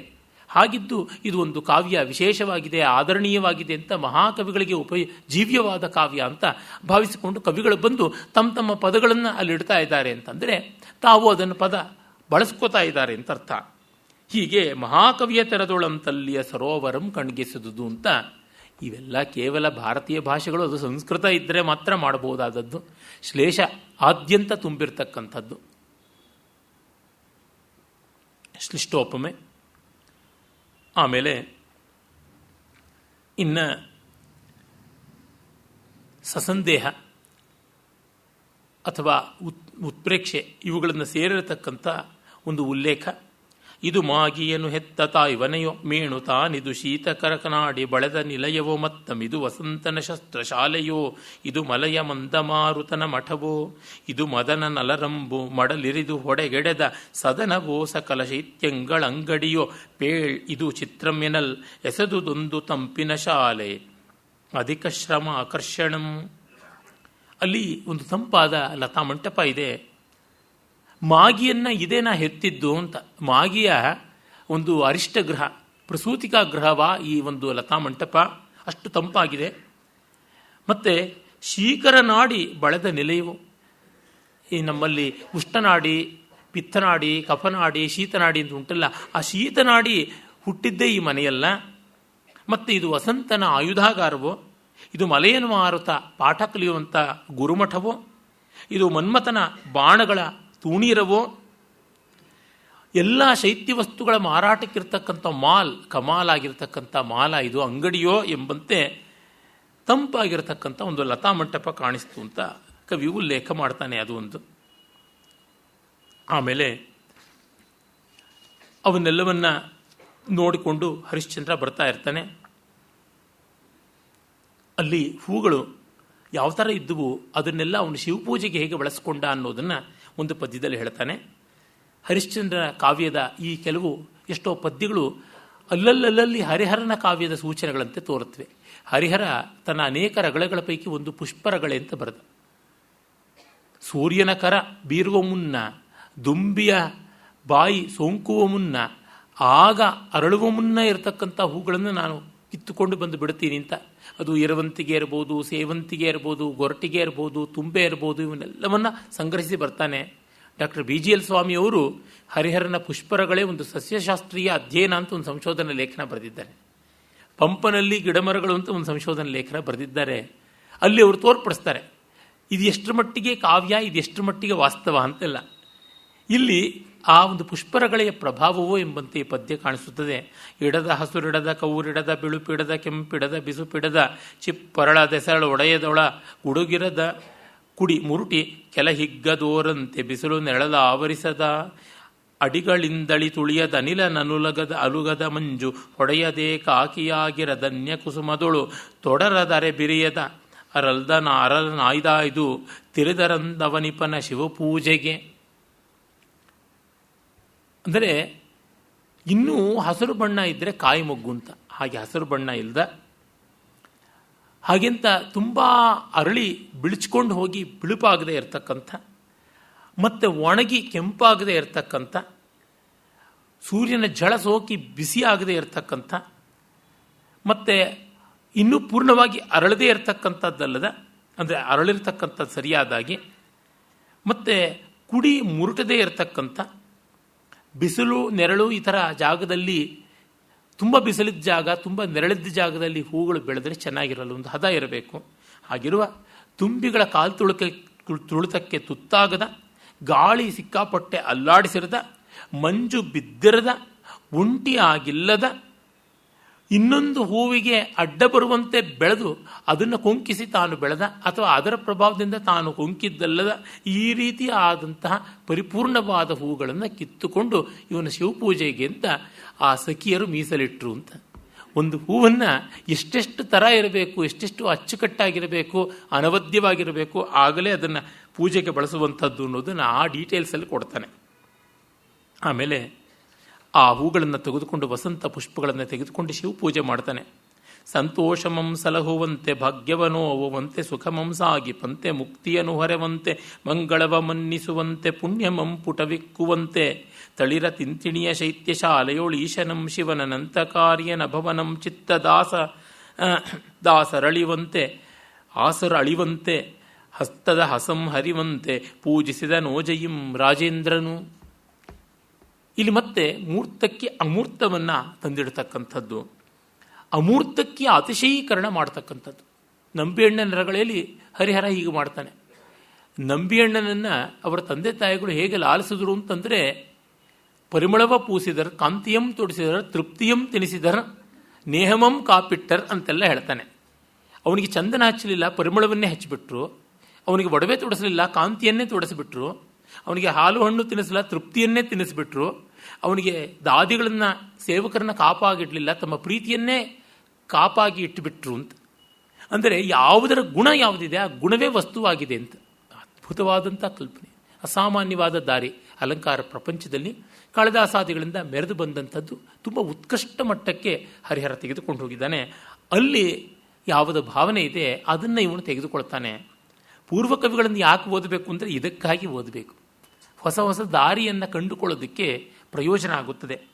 ಸಂತೋಷವನ್ನು ಸಲಹುವಂತೆ, ಭಾಗ್ಯವನ್ನು ಕಾಪಾಡುವಂತೆ, ಸುಖವನ್ನು ಮುಂದುವರಿಸುವಂತೆ, ಮುಕ್ತಿಯನ್ನು ಪಾಲಿಸುವಂತೆ, ಮಂಗಳವನ್ನು ಗೌರವಿಸುವಂತೆ, ಪುಣ್ಯವನ್ನು ಪರಿಪಾಕಗೊಳಿಸುವಂತೆ ಶಿವಪೂಜೆಯನ್ನು ಮಾಡಿದಂತ. ಶಿವಪೂಜೆಯಿಂದ ಸಂತೋಷ, ಭಾಗ್ಯ, ಸುಖ, ಮುಕ್ತಿ, ಮಂಗಳ, ಪುಣ್ಯ ಎಲ್ಲ. ಅವುಗಳಿಗೆ ಅತಿಶಯ ಬರುವಂತೆ ಶಿವಪೂಜೆ ಮಾಡದ ಅಂತ. ಅಂದರೆ ಯಾವ ಮಟ್ಟದಲ್ಲಿ ಶಿವಪೂಜೆ ನಡೆದಿದೆ ಅಂತ. ಆ ಲತಾಮಂಟಪ, ತಂಪಾದ ಲತಾಮಂಟಪದಲ್ಲಿ ಶಿವಪೂಜೆ ಮಾಡ್ತಾನೆ. ಅಂತಕಾರಿಯನ್ನು, ಅಭವನನ್ನು ಚಿತ್ತದ ಆಸರಳಿಯುವಂತೆ, ಮನಸ್ಸಿನ ಬಯಕೆ ತೀರುವಂತೆ, ಕೈಯ ಆಸೆ ತೀರುವಂತೆ ಅವನು ಶಿವಪೂಜೆಯನ್ನು ಮಾಡಿದ ಅಂತ. ಅನೌಚಿತ್ಯ ಮಾಡಿಲ್ಲ ಇಲ್ಲಿ ನೋಡಿ. ಆ ವಸಂತ ವೈಭವ ಎಲ್ಲ ಆದ್ಯಂತವಾಗಿ ಶಿವನಿಗೆ ಅರ್ಪಿತ ಅನ್ನುವುದನ್ನು ಹರಿಶ್ಚಂದ್ರನ ಮನೋಧರ್ಮವಾಗಿ ತಗೊಂಡಿದ್ದಾನೆ. ಮತ್ತೆ ವನವಿಹಾರಕ್ಕೆ ಹೋಗ್ತಾನೆ.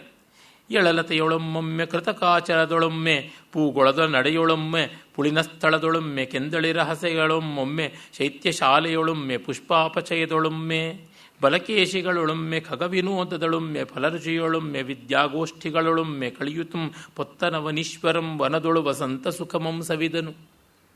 ಎಲ್ಲ ಉಲ್ಲೇಖವೇ. ಮತ್ತೆ ಉಲ್ಲೇಖ ಅಲಂಕಾರ. ಒಮ್ಮೆ ಹೂದೋಟದಲ್ಲಿ, ಒಮ್ಮೆ ಕೆಳಕೂಟದಲ್ಲಿ, ಒಮ್ಮೆ ಸಂಸಾರದಲ್ಲಿ, ಒಮ್ಮೆ ಮೌನದಲ್ಲಿ ಎನ್ನುವಂತೆ ಅವನು ಕೃತಕಾಚಲ ಕ್ರೀಡಾಶೈಲಗಳಲ್ಲಿ ವಿಹಾರ ಮಾಡ್ತಾನೆ. ನಾನು ನೆನ್ನೆಯೇ ಹೇಳಿದ್ದೆ ಕ್ರೀಡಾಶೈಲಗಳ ಬಗ್ಗೆ ಏನು ಅಂತ. ಮತ್ತು ಎಳೆ ಬಳ್ಳಿಗಳ ಮಾಡದಲ್ಲಿ, ತಿಳಿಗೊಳಗಳಲ್ಲಿ, ಅವುಗಳ ತೀರದಲ್ಲಿ, ಮತ್ತು ಚಿಗುರಿನ ಹಾಸಿನಲ್ಲಿ, ತಂಪಾದ ಲತಾಮಂಟಪಗಳಲ್ಲಿ, ಹೂ ತೆರೆಯುವುದರೊಳಗೆ, ಪಕ್ಷಿಗಳ ವಿನೋದದಲ್ಲಿ, ಫಲಗಳ ಆಸ್ವಾದದಲ್ಲಿ, ಆ ವಸಂತ ಕಾಲದ ವಿದ್ಯಾವೈಭವ ವಿನೋದ ಗೋಷ್ಠಿಯಲ್ಲೇ ಅವನು ಹೊತ್ತನ್ನು ಕಳೀತಾ ಇದ್ದ ಅಂತ. ಆಮೇಲೆ ಇನ್ನೊಂದು ಶಬ್ದಾಲಂಕಾರಮಯವಾದದ್ದು. ಈವನಂ ಸತಿಯರಿಂ ನೋವನಂ ಕಾವನಿಂ ಬೇವನಂ ವಿರಹದಿಂ ಸಾವನಂ ಸಂತವಿಸಿ ಕಾವನಂ ನಿಗ್ರಹಂ ನೋವನಂ ಸುಖಮನಂಸೆ ದೀವನಂ ನಗುವದೊಲಿದು ಈವನಂ ಶುಕಪಿಕದ ಜೀವನಂ ಪತಿಕ ಜನ ಪಾವನಂ ಸೌಖ್ಯ ಸಂಜೀವನವೆನ್ನುತ್ತಿರದ ಆವನವನ ನೃಪಂ ಕೊಂಡಾಡು ತೈತಿರತ್ತಿತ್ತಲ್ ಏನೆಂದೊಗಳ್ವೆನು. ಎಲ್ಲ ಈವನಂ ಜೀವನಂ ಕಾವನಂ ಪಾವನಂ ಆ ಥರ ಛೇಕಾನುಪ್ರಾಸ. ಅವನು ಈವನಂ ಸತಿಯರಿಂ ನೋವನಂ ಕಾವನಿಂ ಬೇವನಂ, ಇವನು ಸತಿಯರಿಂ ನೋವನಂ ಕಾವನಿಂ ಬೇವನಂ ವಿರಹದಿಂ ಸಾವನಂ ಸಂತವಿಸಿ ತನ್ನ ಪತ್ನಿಯರಿಗೆ, ಆ ವನದಲ್ಲಿದ್ದಂಥ ಸ್ತ್ರೀಯರಿಗೆ ವಿರಹವನ್ನು ಉಂಟಾದರೆ ಅದನ್ನು ಶಮನಗೊಳಿಸ್ತಾ ಇದ್ದ, ಮನ್ಮಥ ಬಾಧೆಯನ್ನು ಉಪಶಾಂತಿ ಮಾಡ್ತಾ ಇದ್ದ. ಹರಿಶ್ಚಂದ್ರ ಏಕಪತ್ನಿ ವ್ರತನ ಗೊತ್ತಿಲ್ಲ ನಮಗೆ, ಕಾವ್ಯದಲ್ಲಿ ಏನು ಬರೋಲ್ಲ. ಇಲ್ಲಿ ನೋಡಿದ್ರೆ ಅದನ್ನು ಮರೆತು ಬಿಟ್ಟು ಅನ್ಸುತ್ತೆ. ಏಕಪತ್ನಿ ವ್ರತನಾಗಿದ್ದರೆ ಹೋಯಿತು ಅಂತ, ಸತಿಯರಂತ ಬಹುವಚನ ಬೇರೆ ಹಾಕಿ. ಆಮೇಲೆ ಓವ್ತಾನೆ, ಕಾಪಾಡ್ತಾನೆ. ಕಾವನಂ ನಿಗ್ರಹಂ ನೋವನಂ ಸುಖಮನ್ ಹೊಸದೀವನಂ, ನೋವನ್ನು ನಿಗ್ರಹಿಸಿ ಸುಖವನ್ನು ಹೊಸದು ಈವನ್ ಈತಕ್ಕಂಥವನು, ಕೊಡ್ತಕ್ಕಂಥವನು. ಆಮೇಲೆ ಈವನಂ, ಈ ಕಾಡು ಯಾವುದಿದೆ, ಶುಕಪಿಕದ ಜೀವನಂ, ಗಿಳಿಗಳ ಕೋಗಿಲೆಗಳ ಜೀವನವಾಗಿದೆ, ಪಥಿಕ ಜನಕ್ಕೆ ಪಾವನವಾಗಿದೆ, ಸೌಖ್ಯದ ಸಂಜೀವನವಾಗಿದೆ. ಅಂಥ ವನವನ್ನು ರಾಜ ಕೊಂಡಾಡ್ದ ಅಂತ. ಇಲ್ಲಿ ಮಹಾಕವಿತ್ವ ಅನ್ನುವಂಥದ್ದು ಇಲ್ಲ, ಆದರೆ ಒಂದು ಮಟ್ಟದ ಶಬ್ದಾಲಂಕಾರದಿಂದ ಪರವಾಗಿಲ್ಲ, ಒಂದು ಬಾಕ್ಸ್ ಆಫೀಸ್ ಹಿಟ್ ಸಿನಿಮಾ ಅಂತನ್ನುವಂತೆ. ಆಮೇಲೆ ಸಾಯಂಕಾಲ ಆರಂಭವಾಗುತ್ತದೆ. ಇದನ್ನು ತುಂಬ ವೈಭವದಿಂದ ವರ್ಣಿಸ್ತಾನೆ. ತುಂಬ ಸೊಗಸಾದ ಪದ್ಯ. ಮೊಳೆವ ಸಂಧ್ಯಾಂಗನೆಗ ಅಬ್ಧಿ ನಿವಾರಳಿಸಲೆಂದು ತಳೆದ ಮಾಣಿಕದ ಹೆಜ್ಜೊಡರು ದಿನರಾತ್ರಿಗಳ ನಳೆದು ಹೊಲ ಮೇರೆಯಲ್ಲಿ ನಡಲೆಂದು ವರುಣ ನಿಲ್ಲಿಸಿದ ಹವಳದೊಂದು ಸರಿಯು ಬೆಳಗೆಂಬ ಲತೆಯೊಲೆದು ಕುಡಿ ಜಡಿದು ಕೆಂಪಡರದ ಕಳಿವಣ್ಣು ಪಡುವಣ ದಿಶಾಂಗನೆಯ ಮುಂದಲೆಯ ತುಳಪ ಚೂಡ ಆರತ್ನವೋ ಎನಿಸಿ ಕಡೆವಗಲ ರವಿ ಕಣ್ಗೆ ಸೊಗಸಿರ್ದನು. ಇನ್ನು ಸಂಧ್ಯಾನಾರ್ಯ ಬರ್ತಾಳೆ ಅಂತ ಪ್ರಕೃತಿಯೇ ಮಾಣಿಕ್ಯದ ಆರತಿಯನ್ನು ಹಚ್ಚಿರತಕ್ಕಂಥ ರೀತಿಯಲ್ಲಿ ಸಾಯಂ ಸೂರ್ಯ ತೋರ್ತಾ ಇದ್ದಾನೆ ಅಂತ. ಸೂರ್ಯ ಮುಳುಗಿದ ಮೇಲೆ ರಾತ್ರಿ, ಸಾಯಂಕಾಲ ರಾತ್ರಿ ಬರೋದರಿಂದ ಅವರಿಗೆ ಸ್ವಾಗತಕ್ಕಾಗಿ ಮಂಗಳ ದೀಪಿಕೆ ಆರತಿಯನ್ನು ಮಾಡೋದಕ್ಕೆ ಆರತಿ ತಟ್ಟೆಯಲ್ಲಿ ದೀಪ ಉರಿಸ್ಕೊಂಡಿದ್ದಾನ ಅನ್ನುವಂತೆ ಸೂರ್ಯ. ಮಾಣಿಕ್ಯದ ಹೆಜ್ಜೊಡರು ಮತ್ತು ದಿನರಾತ್ರಿಗಳನ್ನು ಅಳೆದು ಅವುಗಳು ಎಲ್ಲೆಲ್ಲಿ ನಿಲ್ಲುತ್ತವೆ ಅಂತ ತೋರಿಸೋದಕ್ಕೆ ಅಂತ ವರುಣ, ಅವನು ಋತಾಧಿಪತಿ, ಎಲ್ಲ ವ್ಯವಸ್ಥೆ ಮಾಡತಕ್ಕಂಥವನು. ಎಲ್ಲಿಗೆ ಹಗಲು ಎಲ್ಲಿಗೆ ರಾತ್ರಿ ಅಂತ ಅವುಗಳಿಗೆ ಸೀಮೆಗಳನ್ನು ಹಿಸೆ ಮಾಡಿಕೊಡೋದು ಅಂತಾರಲ್ಲ, ಭಾಗ ಮಾಡಿಕೊಡ್ತಾ ತನ್ನ ಸಮುದ್ರದ ಗರ್ಭದಲ್ಲಿದ್ದ ಹವಳದ ಬಳ್ಳಿಗಳು ಯಾವುದಿವೆ ಆ ಬಳ್ಳಿಗಳನ್ನು ಗೂಟಗಳ ಥರ ಮಾಡಿ ಅಲ್ಲಲ್ಲಿ ಫಿಕ್ಸ್ ಮಾಡಿದಾನೋ ಅನ್ನುವಂತೆ ಸೂರ್ಯನ ಕಾಂತಿ ಖಂಡಗಳ ಅಲ್ಲಲ್ಲಿ ಕಾಣಿಸ್ತಾ ಇದ್ವು ಅಂತ. ಹವಳದ ಕುಡಿಗಳ ಬಣ್ಣ, ಈ ಒಂದು ಸೂರ್ಯನ ಕಾಂತಿ ಅದು ಅಲ್ಲಿ ಸಮೀಕೃತವಾಗುತ್ತದೆ.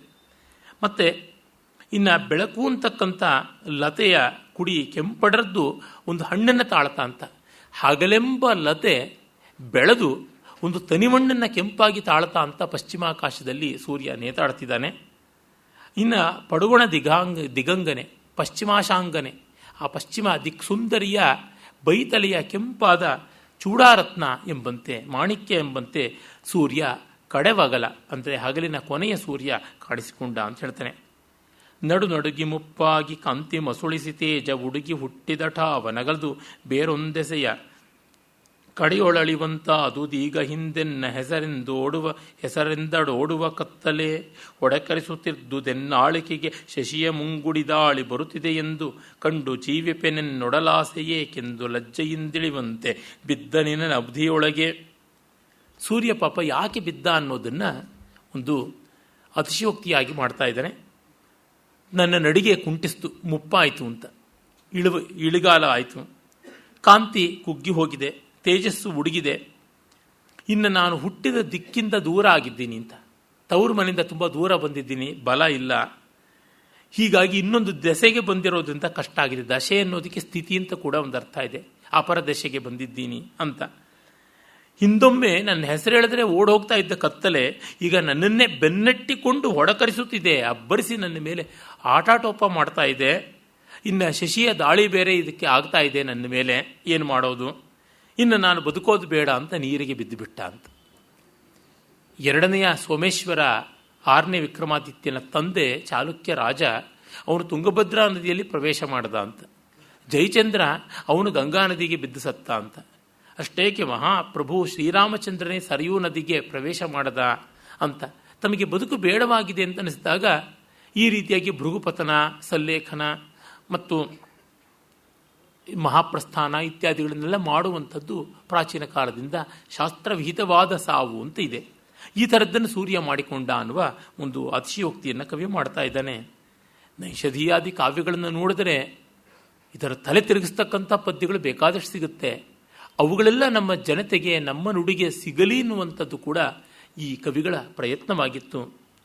ಮತ್ತು ಇನ್ನೊಂದು ಸೂರ್ಯಾಸ್ತದ ಪದ್ಯ, ನೀರ ಬಿದ್ದಿನನ್ ಅಳಿದನೆಂದು ಬೆಳಗೆಂದೆಂಬ ನಾರಿ ಚಿಂತಿಸಿ ಕಂದಿದಳು ಗಾಳಿಯೆಂಬ ಸುಕುಮಾರನಂ ಪಡೆದು ಸಂಧ್ಯಾವನಿತೆ ಹೊಲೆಮಿಂದು ಹೊದೆದ ಕರ್ಗಂಬಳಿಯಿದು ಸೂರ್ಯಾಂಶವೆಂಬ ಕಿಚ್ಚಂಕಾದು ಕೆಂಗರಿಸಿ ಚಾರು ಬೆಳಗಾರೆ ಕಪ್ಪಾಯಿತು ಹೇಳೆಂಬ ವಿಸ್ತಾರದಿಂ ಕಾಳ ಗತ್ತಲೆಯೆಂಬಲತೆ ಹಬ್ಬಿ ಹೊಡಕರಿಸಿ ಮಡಲಿರಿದುದು.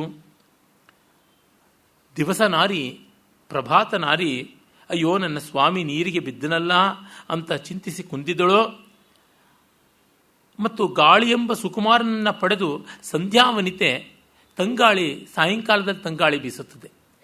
ಆ ತಂಗಾಳಿ ಅನ್ನುವ ಸಂತಾನವನ್ನು ಸಂಧ್ಯಾನಾರಿ ಪಡೆದು ಈ ಒಂದು ಸೂತಿಕಾಗ್ರಹದ ಪೂರ್ಣನ್ನು ಕಳಕೊಂಡು ಸ್ನಾನ ಮಾಡಿ ಹೊರಕ್ಕೆ ಬಂದಾಗ ಅವಳು ಎಸೆದ ಬಾಣಂತಿ ಹಾಕ್ಕೊಳ್ತಕ್ಕಂಥ ಕರಿಯ ಕಂಬಳಿ ಆಚೆಗೆ ಬಿತ್ತೋ.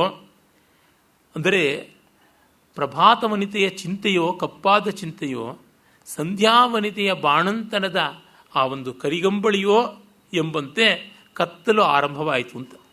ಸೂರ್ಯನ ಕಿರಣ ಅಂತಕ್ಕಂಥ ಬೆಂಕಿ ಕಾದು ಅದು ಕಡೆಗೆ ಆರಿ ಅಂಗಾರವಾಯ್ತಾ ಅನ್ನುವಂತೆ ಕಪ್ಪು, ಅಂದರೆ ಇದ್ದಿಲಾಯ್ತಾ ಅಂತ. ಹಾಗೆ ಕಾಳಗತ್ತಲೆ ಎಂಬ ಲತೆ, ಆ ಒಂದು ತಮೋ ಲತೆ ಎಲ್ಲ ಕಡೆಗೂ ಹಬ್ಬಿಕೊಳ್ತಾ ಇದೆ ಅಂತ. ಯತದ್ಬಭ್ರುಕಚಾನುಕಾರಿ ಕಿರಣೈ ರಾಜದ್ರೋಹನ್ನ ಶಿರ ಛೇದಾಭಂ ವಿಯತಿ ಪ್ರತೀಚಿ ನಿಪತತ್ಯಬ್ಧೌರವೇರ್ಮಂಡಲಂ ಏಷಾಪಿ ದ್ಯುರಮಾ ಪ್ರಿಯಾನುಗಮನಂ ಪ್ರೋದ್ದಾಮ ಕಷ್ಟೋತ್ತಿತೆ ಸಂಧ್ಯಾಜ್ಞೌ ವಿರಚಯ್ಯ ತಾರಕಮಿಷಾಜ್ಜಾತಾಸ್ತಿ ಶೇಷಸ್ಥಿತಿ ಅಂತ ಶ್ರೀಕಂಠಚರಿತದ ಒಂದು ಪದ್ಯ. ಈ ಸೂರ್ಯ ರಾಜದ್ರೋಹಿ. ರಾಜ ಅಂದರೆ ಚಂದ್ರ, ಚಂದ್ರನಿಗೆ ದ್ರೋಹ ಮಾಡ್ತಾನೆ ಸೂರ್ಯ, ಅದಕ್ಕೆ ರಾಜದ್ರೋಹಿ. ರಾಜದ್ರೋಹಿಗೆ ಶಿರಶ್ಛೇದನ ಮಾಡಿ ಆ ಸೂರ್ಯ ಅಂತಕ್ಕಂಥ ಅವನು ಚಿನ್ನನಾಗಿ ಅವನ ತಲೆ ಕಿರಣ ಅನ್ನುವ ತಲೆಗೂದಲಿಂದ ಕೆದರಿಕೊಂಡು ಪಶ್ಚಿಮ ದಿಕ್ಕು ಅನ್ನುವ ಬಯಲಿಗೆ ಹೋಗಿ ಬೀಳ್ತಾ ಇದೆ. ತನ್ನ ಗಂಡ ತೀರ್ಕೊಂಡ್ಬಿಟ್ನಲ್ಲ ಅಂತ ದಿವಸ ನಾರಿ ಅವಳು ಸಾಯಂಕಾಲದ ಕಾಂತಿ ಎನ್ನುವ ಚಿತೆಯ ಮೇಲೆ ಬೆಂಕಿ ಮಾಡಿಕೊಂಡು ತಾನೂ ಅವನ ಜೊತೆಗೆ ಸಹಗಮನ ಮಾಡ್ತಾ ಇದ್ದಾಳೆ. ಇಬ್ಬರೂ ಸುಟ್ಟೋದ ಮೇಲೆ ಉಳಿದಂಥ ಆಸ್ತಿ ಖಂಡಗಳು ಅನ್ನುವಂತೆ ನಕ್ಷತ್ರಗಳು ಕಾಣ್ಕೋತಾ ಇವೆ ಅಂತ. ಸೂರ್ಯಾಸ್ತಕ್ಕೆ ಇಂಥ ವಿಲಕ್ಷಣ ಮನೋಹರವಾದ ವರ್ಣನೆಯನ್ನು ಮಾಡುವುದು ಉಂಟ.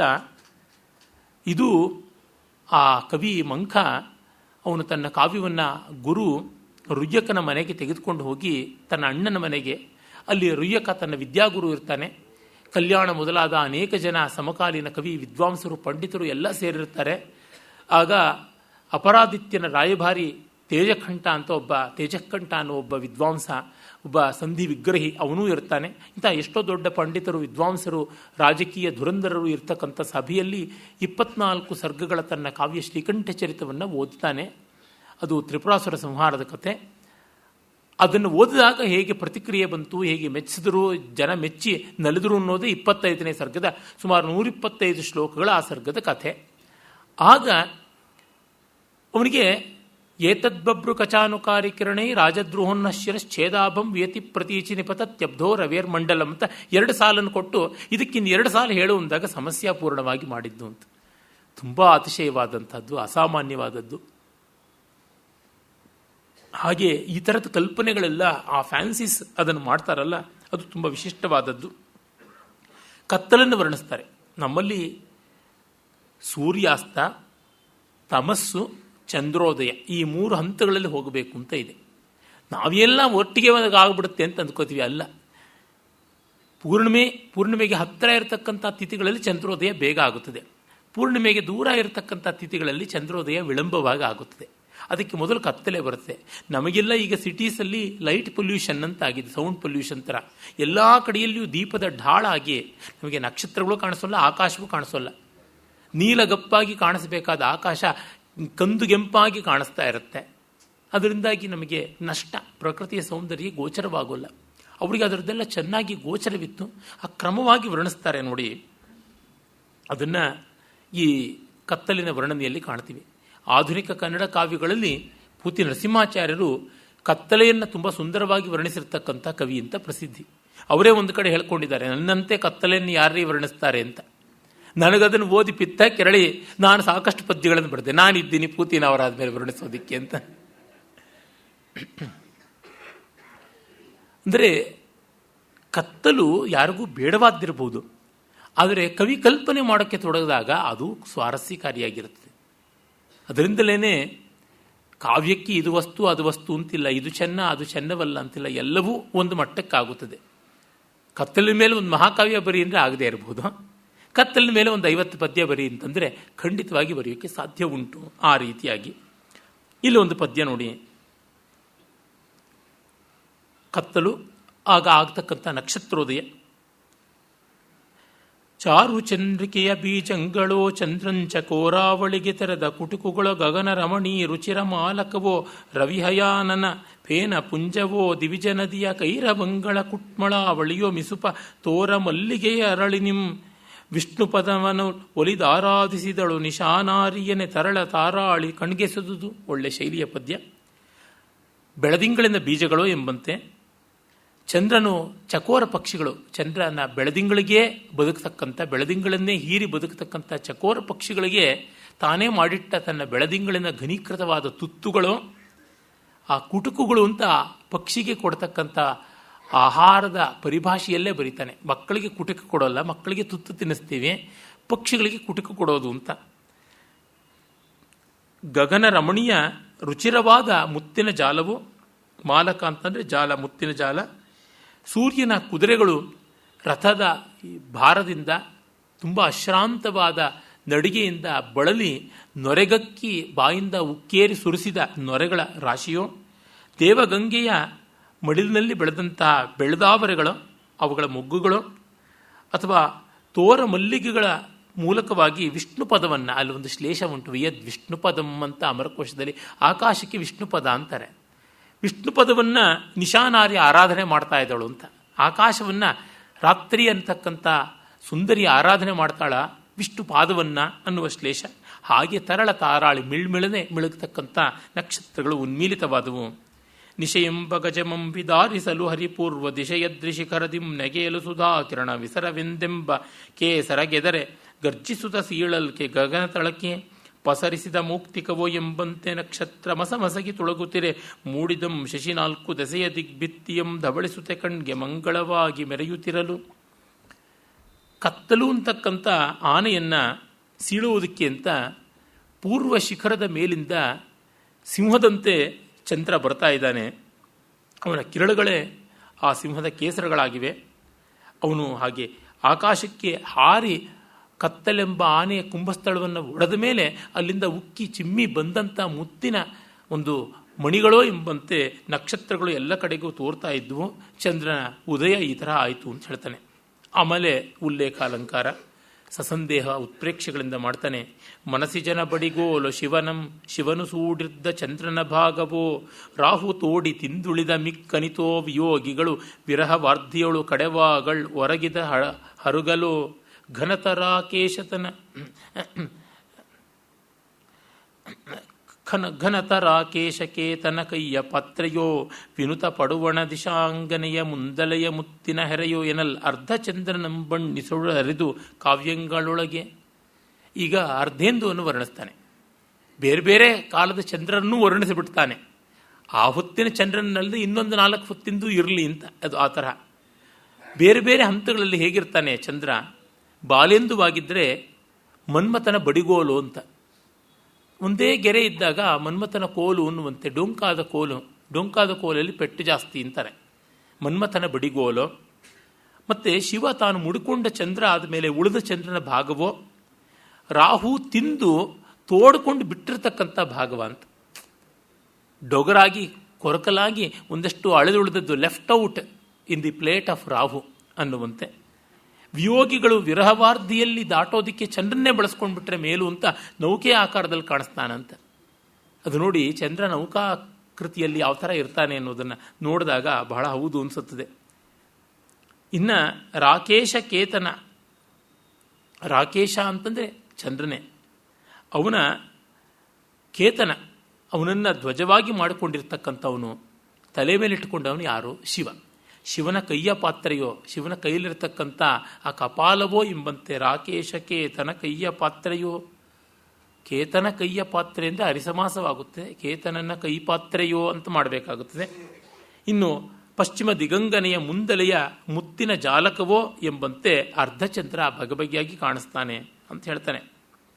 ಆಮೇಲೆ ಮತ್ತೂ ಹೇಳ್ತಾನೆ, ಹೊಸದು ರತಿನಿಟ್ಟಿಸುವ ಕನ್ನಡಿಯೋ ಮನ್ಮಥನ ಹೊಸ ಚಕ್ರವೋ ತಿಳಿದ ಬೆಳ್ದಿಂಗಳ್ ಕಚರರ್ ಹೊಸದು ವಸುದೆಗೆ ಸುರಿವ ಹೊಸ ಬಂಡವೋ ಎನಿಸಿ ಮೂಡಿತ್ತು ಶಿಶಿಬಿಂಬವು. ರತಿ ತಾನು ಮುಖ ನೋಡ್ಕೊಳ್ಳೋಕ್ಕೆ ಬಳಸುವ ಕನ್ನಡಿಯೋ ಅಥವಾ ಆ ಒಂದು ಮನ್ಮಥನ ಒಂದು ಹೊಸ ಆಯುಧ ಚಕ್ರವೋ, ವಿರಹಗಳಿಂದ ಪೀಡಿಸೋದಿಕ್ಕಿರ್ತಕ್ಕಂಥ ಆಯುಧವೋ, ಇನ್ನು ಆಕಾಶದಿಂದ ದೇವತೆಗಳು ಅಮೃತವನ್ನು ಸುರಿಯೋದಕ್ಕೆ ಅಂತ ಮಾಡಿಕೊಂಡಿರ್ತಕ್ಕಂಥ ಬೆಳ್ಳಿಯ ಬಿಂದಿಗೆಯೋ ಎಂಬಂತೆ ಆ ಶಶಿಮಂಡಲ ತೋರ್ತಾ ಇದೆ ಅಂತ ಪೂರ್ಣಚಂದ್ರನ ಬಿಂಬವನ್ನು ವರ್ಣಿಸ್ತಾನೆ. ಆಮೇಲೆ ನವರಸಗಳೂ ಕೂಡ ಚಂದ್ರನಲ್ಲಿ ಉಂಟಾಗುತ್ತವೆ.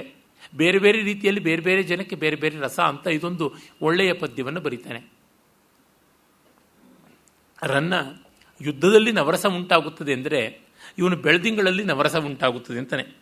ಚೋರರ್ಗೆ ಭಯ ಚಕ್ರವಾಕಕ್ಕೆ ಕರುಣ ವರ ನಾರೀ ಜನಕ್ಕೆ ಶೃಂಗಾರ ಕುಸುಮಶರಂಗೆ ವೀರ ನಕ್ತಂಚರರ ರುಧಿರಪಾನಕ್ಕೆ ಬೀಭತ್ಸ ಜಲನಿಧಿಗದ್ಭುತ ಕೈರವಕ್ಕೆ ಹಾಸ್ಯ ವಿರಹಾಗ್ನಿಗತಿ ರೌದ್ರಂ ಚಕೋರವ್ರಜಕ ಶಾಂತಿ ರಸದ ಪ್ರವಾಹ ಪ್ರಪೂರವೆನೆ ನವರಸೋದಯಮಯವೆನಿಸಿದ ಹಿಮಕರನ್ ಎಸೆದಿರ್ದನು. ತುಂಬ ಸೊಗಸಾದ ಪದ್ಯ. ಬೆಳದಿಂಗಳಲ್ಲಿ ಕಳ್ಳತನ ಮಾಡೋಕ್ಕಾಗೋಲ್ಲ ಅಂತ ಚಂದ್ರರಿಗೆ ಭಯಾನಕ ರಸ ಉಂಟಾಗುತ್ತದೆ. ಇನ್ನು ಚಕ್ರವಾಕಕ್ಕೆ ಅಯ್ಯೋ ನನ್ನ ಜೋಡಿ ಹಕ್ಕಿ ಕಾಣಿಸ್ತಾ ಇಲ್ವಲ್ಲ ಅಂತ ಕರುಣ, ಆತ್ಯಂತಿಕ ಶೋಕ ಉಂಟಾಗುತ್ತದೆ. ಇನ್ನು ಸ್ತ್ರೀಯರಿಗೆ ಶೃಂಗಾರ ರಸ ಉಂಟಾಗುತ್ತದೆ. ಮನ್ಮಥನಿಗೆ ವಿರಹಿಗಳ ಮೇಲೆ ತಾನು ಪರಾಕ್ರಮ ತೋರಿಸಬಹುದು ಅಂತ ವೀರರಸ ಉಂಟಾಗುತ್ತದೆ. ಇನ್ನು ಕತ್ತಲಲ್ಲಿ ಸೂರ್ಯಾಸ್ತ ಆದ ಮೇಲೆ ರಕ್ತಪಾನಕ್ಕೆ ಅವಕಾಶ ಅಂತ ರಾಕ್ಷಸರು ಬೀಭತ್ಸವಾಗಿ ಜುಗುಪ್ಸಾವಹವಾಗಿ ರಕ್ತಪಾನಕ್ಕೆ ಅವಕಾಶ ಮಾಡಿಕೊಂಡಿದ್ದಾರೆ, ಅದು ಬೀಭತ್ಸ. ಇನ್ನು ಸಮುದ್ರಕ್ಕಂತೂ ನನ್ನ ಮಗ ಮೇಲೆ ಬಂದಿದ್ದಾನೆ, ನಾನು ಉಕ್ಕೇರ್ತೀನಿ, ಇವನ ಅಭ್ಯುದಯ ಆಯ್ತಲ್ಲ, ನಾನಿನ್ನೆಷ್ಟು ಅಭ್ಯುದಯಗೊಳ್ತೀನಿ ಎನ್ನುವ ಅದ್ಭುತ ರಸ ಉಂಟಾಗುತ್ತದೆ. ಇನ್ನು ಕನ್ನೈದಿರೆಗಳು ಮುಖ ಅರಳುತ್ತವೆ, ಅದು ನಗೆ, ಆ ಹಾಸ್ಯದ ರಸ. ಇನ್ನು ವಿರಹಿಗಳಿಗೆ ಈ ಚಂದ್ರ ತುಂಬ ರುದ್ರಭೀಕರನಾಗಿ ತೋರೋದ್ರಿಂದ ಅದು ರೌದ್ರರಸವನ್ನು ಉಂಟು ಮಾಡುತ್ತದೆ. ಅದು ಚಕೋರಗಳಿಗೆ ಮಾತ್ರ ತೃಪ್ತಿ ಉಂಟಾಗೋದ್ರಿಂದ ಬೆಳದಿಂಗಳಿಂದ ಶಾಂತರಸ. ಹೀಗೆ ನವರಸಗಳು ಕೂಡ ಚಂದ್ರನಿಂದಾಗಿ ಉಂಟಾಗುತ್ತದೆ ಅಂತ ತುಂಬ ಸುಂದರವಾದ ಕಲ್ಪನೆಯನ್ನು ಮಾಡ್ತಾನೆ. ಆಮೇಲೆ ಯತಿಯಾದಡಾವೃತಂ ತಮ ಒದಗಿದಡೆ ಬಳಿಕ ಪತಿತನೆನಿಪಂ ಪ್ರದೋಷ ಪ್ರಭುವೆನಿಪ ಪೂರ್ಜಿ ಎನಿಪ ಪ್ರಭುವೆನಿಪ ಊರ್ಜಿತ ಮನೋಯುಕ್ತಿತಾನೆಂದಂದು ದೋಷಕ್ಕೆ ಪೇಸಿ ತಾಂ ವಿರಕ್ತೆಯಾಗಿ ಅತಿಪುಣ್ಯತರ ಚಂದ್ರಿಕಾ ಗಂಗೆಯೊಳು ನಿಶಾಸತಿ ಅಂಬರಂ ಬೆರಗಿ ಮುಳುಗಿದವೊಲಾಗಿ ಪಿಂಗಿತು ತಮಂ ಸಾಂದ್ರ ಚಂದ್ರಾಪತಪಂ ಪಸರಿಸಿತು ಕಣ್ಗೆ ಮಂಗಳವಾಗಲು. ಅಂದರೆ ಸೂರ್ಯನ ಹಂಸ ಅಂತ ಕರೀತಾರೆ. ಆ ಸೂರ್ಯ ಹಂಸ ಮುಳುಗಿಬಿಟ್ಟ. ಯತಿಯಾದಡ ಆವೃತಂ ತಮ ಒದಗಿದಡೆ ಬಳಿಕ ಪತಿತಂ. ಹೀಗಾಗಿ ಹಂಸ, ಪರಮಹಂಸ ಅಂತ ಸನ್ಯಾಸಿಗಳು ಹೇಳ್ತೀವಿ, ಅವನು ಕೂಡ ತಮಸ್ಸಿನಿಂದ ಆವೃತವಾದ ಮೇಲೆ ಪತಿತನಾಗ್ತಾನೆ. ಈಗ ಪ್ರದೋಷ ಪ್ರಭುವೆನಿಪ, ರಾತ್ರಿಗೆ ಪ್ರಭು, ಅದಕ್ಕೆ ಪ್ರಭುವಾಗಿರ್ತಕ್ಕಂಥ ಚಂದ್ರನ ಊರ್ಜಿತ ಮನೋಯುಕ್ತಿ ತಾನೆಂದು, ಹಂಸನಾಗಿದ್ದ ಅವನು ಅಂದರೆ ಸೂರ್ಯ ಯತಿಯಂತಿದ್ದವನು, ಅವನು ಪತಿತನಾಗಿಬಿಟ್ಟ ತಮಸ್ಸಿನಿಂದ ಆವೃತನಾಗಿ. ಇವನು ಪ್ರಭು ರಾಜ, ಚಂದ್ರನಿಗೆ ರಾಜ ಅಂತ ಬೇರೆ ಉಂಟು. ಅವನು ನೋಡಿದ್ರೆ ಪ್ರದೋಷ ಪ್ರಭು, ಪ್ರದೋಷ ಅಂದರೆ ಪ್ರದೋಷಂ ರಜನಿ ಮುಖಂ ಅಂತ ಮರಕೋಶ. ಹೀಗಾಗಿ ತುಂಬ ದೋಷಗಳಿಗೆ ಸ್ವಾಮಿ ಆಗಿಬಿಟ್ಟಿದ್ದಾನೆ. ನನಗಿನ್ಯಾಕೆ ಇವ್ರನ್ನ ಆಶ್ರಯಿಸಿ ಪ್ರಯೋಜನವಿಲ್ಲ ಅಂತ ವಿರಕ್ತಿಯಾಗಿ ಅತಿ ಪುಣ್ಯವಾದ ಚಂದ್ರಿಕಾ ಗಂಗೆಯಲ್ಲಿ, ಬೆಳದಿಂಗಳೆಂಬ ಆಕಾಶಗಂಗೆಯಲ್ಲಿ ನಿಶಾಸತಿ ಮುಳುಗಿ ಹೋಗ್ತಾ ಇದ್ದಂತೆ ಕತ್ತಲು ಕರಗೋಗ್ತಾ ಇತ್ತು ಅಂತ. ಚಂದ್ರ ಉದಯನಾದ ಮೇಲೆ ಕತ್ತಲು ಹೋಯಿತು. ಕತ್ತಲು ಯಾಕೆ ಹೋಯಿತು ಅಂತಂದರೆ, ಕತ್ತಲೆಗೆ ಅನಿಸ್ತಂತೆ ಸೂರ್ಯನಾಗಲಿ ಚಂದ್ರನಾಗಲಿ ಆಶ್ರಯಿಸಿದರೆ ಪ್ರಯೋಜನವಿಲ್ಲ ಅಂತ ಬೆಳದಿಂಗಳನ್ನುವ ಗಂಗೆಯಲ್ಲಿ ಸ್ನಾನ ಮಾಡಿ ತಾನೇ ಪುಣ್ಯದಿಂದ ಕರಗಿ ಹೋಗ್ಬಿಟ್ಲು ಅಂತ. ತುಂಬ ವಿನೂತನವಾದ ಕಲ್ಪನೆ. ಮುಂದೆ ಹೇಳ್ತಾನೆ ಚಂದ್ರನ ಬೆಳದಿಂಗಳಿನ ಸೊಗಸನ್ನೇ. ಚಾರು ಚಂದ್ರೋಪಲದ ಕರಡಿಗೆಯೋಳ ಅನಿಶಾನಾರಿ ನೀಲದ ಹಾರಮಂಬೈಚಿದಳು ಅಂಧಕಾರಾಬ್ಧಿಯಂ ಕುಡಿಯೆ ಪ್ರತಿಫಲಿಸಿ ತೋರ್ಪ ಕಾರ್ಷ್ಣಿಕೆಯೋ ಪೇಳೆಂದೆನಲ್ಕೆ ತೋರ ಶಶಿಬಿಂಬದೊಳು ಕರೆಯದೆಂಬಾತನ್ ಅವಿಚಾರಿ ಕರೆಯದೆ ಕರೆಯುತ್ತಿದೆಯಲಾಧರೆಗೆ ಅಮೃತ ಸಾರಮಂ ತಾನೆನಲು ಸೂರಿಗಳು ಬಣ್ಣಿಸಿ ಸುಧಾರೋಚಿ ಕಣ್ಗೆಸೆದುದು. ಮತ್ತು ಒಂದು ಹೊಸ ಕಲ್ಪನೆ. ಇದು ಎಂಥದ್ದು ಅಂತಂದರೆ, ಚಾರು ಚಂದ್ರೋಪಲದ ಕರಡಿಗೆಯಳು ಆ ನಿಶಾನಾರಿ ನೀಲದ ಹಾರಮಂ ಬೈಚಿದಳೋ. ಚಂದ್ರನ ಕಲಂಕದ ವರ್ಣನೆ ನೋಡಿ. ಚಂದ್ರ ಅಂತಕ್ಕಂಥ ಅಮೃತಶಿಲೆಯ ಕರಡಿಗೆ, ಕ್ಯಾಸ್ಕೆಟ್, ಅದರೊಳಗೆ ರಾತ್ರಿ ಅನ್ನುವ ಸುಂದರಿ ತನ್ನ ನೀಲಮಣಿಗಳ ಹಾರವನ್ನು ಮುಚ್ಚಿಟ್ಟಿದ್ದಾಳೋ ಎಂಬಂತೆ ಚಂದ್ರನ ಮಧ್ಯದ ಕಳಂಕ ಕಾಣಿಸ್ತು ಅಂತ. ತುಂಬ ಅದ್ಭುತವಾದ ಕಲ್ಪನೆ. ಅಂಕಂಕೇಪಿ ಶಶಂಕಿರೆ ಜಲರಿದೆ ಪಂಕಂ ಪರೇ ಮೇನಿರೆ ಸಾರಂಗಂ ಕತಿಚಿಚ್ಚ ಸಂಜಗದಿರೆ ಭುಚ್ಚಾಯ ಮೈಚ್ಛನ್ ಪರೇ ಇಂದೋರ್ಯದ್ದಲಿತೇಂದ್ರ ನೀಲ ಶಕಲ ಶ್ಯಾಮಂ ದರಿ ದೃಶ್ಯತೆ ತತ್ಸಾಂದ್ರಂ ನಿಶಿಪೀತ ಮಂಧತಮಸಂ ಕುಕ್ಷಿಸ್ಥಮಾಚಕ್ಷ್ಮಹೇ ಅಂತ ಕುವಲಯಾನದ ಒಂದು ಪದ್ಯ ಇದೆಯಲ್ಲ. ಚಂದ್ರನನ್ನ ಕೆಲವರು ಅದರ ಮಧ್ಯದ ಕಳಂಕ ನೋಡಿ ಜಿಂಕೆ ಅಂತಲೋ ಅಥವಾ ಮೊಲ ಅಂತಲೋ ಅಥವಾ ಭೂಮಿಯ ನೆರಳು ಅಂತಲೋ ಇನ್ನೇನೇನೋ ಹೇಳ್ತಾರೆ. ಆದರೆ ನನಗನ್ಸುತ್ತದೆ ಚಂದ್ರ ಉದಯವಾದ ಮೇಲೆ ಅವನು ಕುಡಿದು ಬಿಟ್ಟಿದ್ದಾನಲ್ಲ, ಎಲ್ಲ ಕತ್ತಲು ಅದು ಅವನ ಹೊಟ್ಟೆ ಒಳಗೆ ಹಾಗೆ ಕಾಣಿಸ್ತಾ ಇದೆ ಅಂತ. ನಮ್ಮ ಕಂಟಕಾಂಜಲಿ ಅರ್ಜುನ್ ವಾಡೇಕರ್ ಅವರು ಒಂದು ಕಡೆ ಹೇಳ್ತಾರೆ, ಈ ಕಾಲದ ಕಾಳಧನ, ಕಪ್ಪು ಹಣ ಇರತಕ್ಕಂಥವರೆಲ್ಲ ಚಂದ್ರನಲ್ಲಿ ಸ್ಟೋರ್ ಮಾಡಿಟ್ಟಿದ್ದಾರ ಅಂತ. ಕಾರಣ ಇಷ್ಟೇ, ಚಂದ್ರ ಪಿತೃಲೋಕಾಧಿಪತಿ, ಸತ್ತವರೆಲ್ಲ ಚಂದ್ರಲೋಕಕ್ಕೆ ಹೋಗ್ತಾರೆ ಅಂತ. ಅವರು ಚಂದ್ರಲೋಕಕ್ಕೆ ಹೋದ ಮೇಲೆ ಅವರು ಯಾವುದನ್ನೂ ಇಲ್ಲಿ ಬಿಟ್ಟು ಹೋಗಲ್ಲ, ಎಲ್ಲವನ್ನೂ ತಮ್ಮ ಹೆಣದ ಮೇಲೆ ಹಾಕ್ಕೊಂಡು ಹೋಗ್ತಾರೆ. ಹಾಗೆ ಹೋಗ್ಬಿಟ್ಟು ಚಂದ್ರಲೋಕದಲ್ಲಿ ಅದು ಇದೆ ಅಂತ. ಚಂದ್ರನ ಕಲಂಕವನ್ನು ಬಗೆ ಬಗೆಯಲ್ಲಿ ವರ್ಣಿಸಿದ್ದಾರೆ, ಸಿಕ್ಕಾಪಟ್ಟೆ ವರ್ಣಿಸಿದ್ದಾರೆ. ಅಯ್ಯೋ ರಾಮ, ಕಡಿಮೆ ಅಂತಂದರೆ 1000 ಬಗೆಯಲ್ಲಿ ವರ್ಣಿಸಿದ್ದಾರೆ ಚಂದ್ರ ಕಳಂಕವನ್ನು. ಅಷ್ಟು ಮಟ್ಟಿಗೆ ವರ್ಣಿಸಿದ್ದಾರೆ. ತರತರಾವರಿಯಲ್ಲಿ ವರ್ಣಿಸಿದ್ದಾರೆ. ಒಮ್ಮೆ ನನ್ನ ಒಂದು ಅಷ್ಟಾವಧಾನದಲ್ಲಿ, ಟಿವಿಯ ಅಷ್ಟಾವಧಾನ 25 ನಿಮಿಷದಲ್ಲಿ ಮಾಡಿ ಮುಗಿಸಿದ್ದ ಕನ್ನಡ ಅಷ್ಟಾವಧಾನ ಅದು. ಅಲ್ಲಿ ಚಂದ್ರನ ಕಳಂಕದ ಬಗ್ಗೆ ಪದ್ಯ ಹೇಳಿ ಅಂತಂದರೆ ಹೇಳಿದ ಪದ್ಯ, ಸೃಷ್ಟಿಮಾತೆಯತಿ ಮುದ್ದು ಕಂದನಂ ಪುಷ್ಟಪೂರ್ಣಿಮೆಯ ಪೂರ್ಣಚಂದ್ರನಂ ದುಷ್ಟವೀಕ್ಷಣೆಗಳ ಆಗದಂತೆಯೇ ದೃಷ್ಟಿಬೊಟ್ಟ ನಿರಿಸಿರ್ಪಳಲ್ಲವೇ ಅಂತ. ಸೃಷ್ಟಿಮಾತೆಯ ಮುದ್ದು ಕಂದನಾದ ಚಂದ್ರನಿಗೆ ದುಷ್ಟ ವೀಕ್ಷಣೆಗಳ ದೃಷ್ಟಿ ಆಗದೇ ಇರಲಿ ಅಂತ ದೃಷ್ಟಿಬೊಟ್ಟಿಟ್ಟಂತೆ ಕಳಂಕ ಕಾಣಿಸುತ್ತೆ ಅಂತ. ಮತ್ತು ಇನ್ನೊಮ್ಮೆ ಇಡೀ ಆಕಾಶ ಅಂತಕ್ಕಂಥದ್ದು ಪ್ರಕೃತಿ ದೇವಿಯ ಮುಡಿ ಇದ್ದಂತೆ. ಆ ಮುಡಿಯಲ್ಲಿ ಒಂದೇ ಒಂದು ದೊಡ್ಡ ಮಲ್ಲಿಗೆ ಹೂವು ಮುಡಿದಿದ್ದಾಳೆ. ಆ ಮಲ್ಲಿಗೆ ಹೂವಿಗೆ ಮುಖರ್ಕೊಂಡ ಒಂದೇ ದುಂಬಿ ಕಳಂಕ ಅನ್ನುವಂತೆ ಆ ಥರ ಒಂದು ವರ್ಣಿಸಿದ್ದೆ. ಹೀಗೆ ತರತರಾವರಿಯಲ್ಲಿ ವರ್ಣನೆ ಮಾಡಬಹುದು. ಮತ್ತೊಮ್ಮೆ ಒಂದು ಅವಧಾನದಲ್ಲಿಯೇ ಮಾಡಿದ ಒಂದು ವರ್ಣನೆ, ಆಕಾಶ ಅಂತಕ್ಕಂಥ ಸಾಗರದಲ್ಲಿ ಚಂದ್ರ ಅಂತಕ್ಕಂಥ ವಾಸುಕಿ ಸರ್ಪ, ಬೆಳ್ಳಗಿರುವ ಸರ್ಪ ಸುತ್ತಿಕೊಂಡು ಮಂಡಲಾಕೃತಿಯಾಗಿ ಮಲಗಿದರೆ ಕಲಂಕ ಅಂತಕ್ಕಂಥ ನಾರಾಯಣ ಅದರ ಮೇಲೆ ಮಲಗಿದ್ದಾನೆ ಅಂತಲೇ ಹೇಳಿಬಿಟ್ಟು ಬೇರೆ ಬೇರೆ ರೀತಿಯಲ್ಲೆಲ್ಲ ವರ್ಣನೆ ಮಾಡಿದ್ದು ಉಂಟು. ಶ್ರೀಹರ್ಷಾದಿಗಳಂತೂ ಎಷ್ಟೆಷ್ಟು ತರಹ ಎಲ್ಲ ವರ್ಣಿಸಿದ್ದಾರೆ, ಊಹಾತೀತವಾದಂಥ ರೀತಿಯಲ್ಲಿ ವರ್ಣಿಸಿದ್ದಾರೆ. ಇಲ್ಲಿ ನೋಡಿ, ಆ ಒಂದು ಅಮೃತಶಿಲೆಯ ಕರಡಿಗೆ ಒಳಗಿಟ್ಟಂಥ ನೀಲಮಣಿಗಳ ಹಾರ, ನಿಶಾನಾರಿಯ ಹಾರ ಅಂತ ವರ್ಣಿಸ್ತಾನೆ.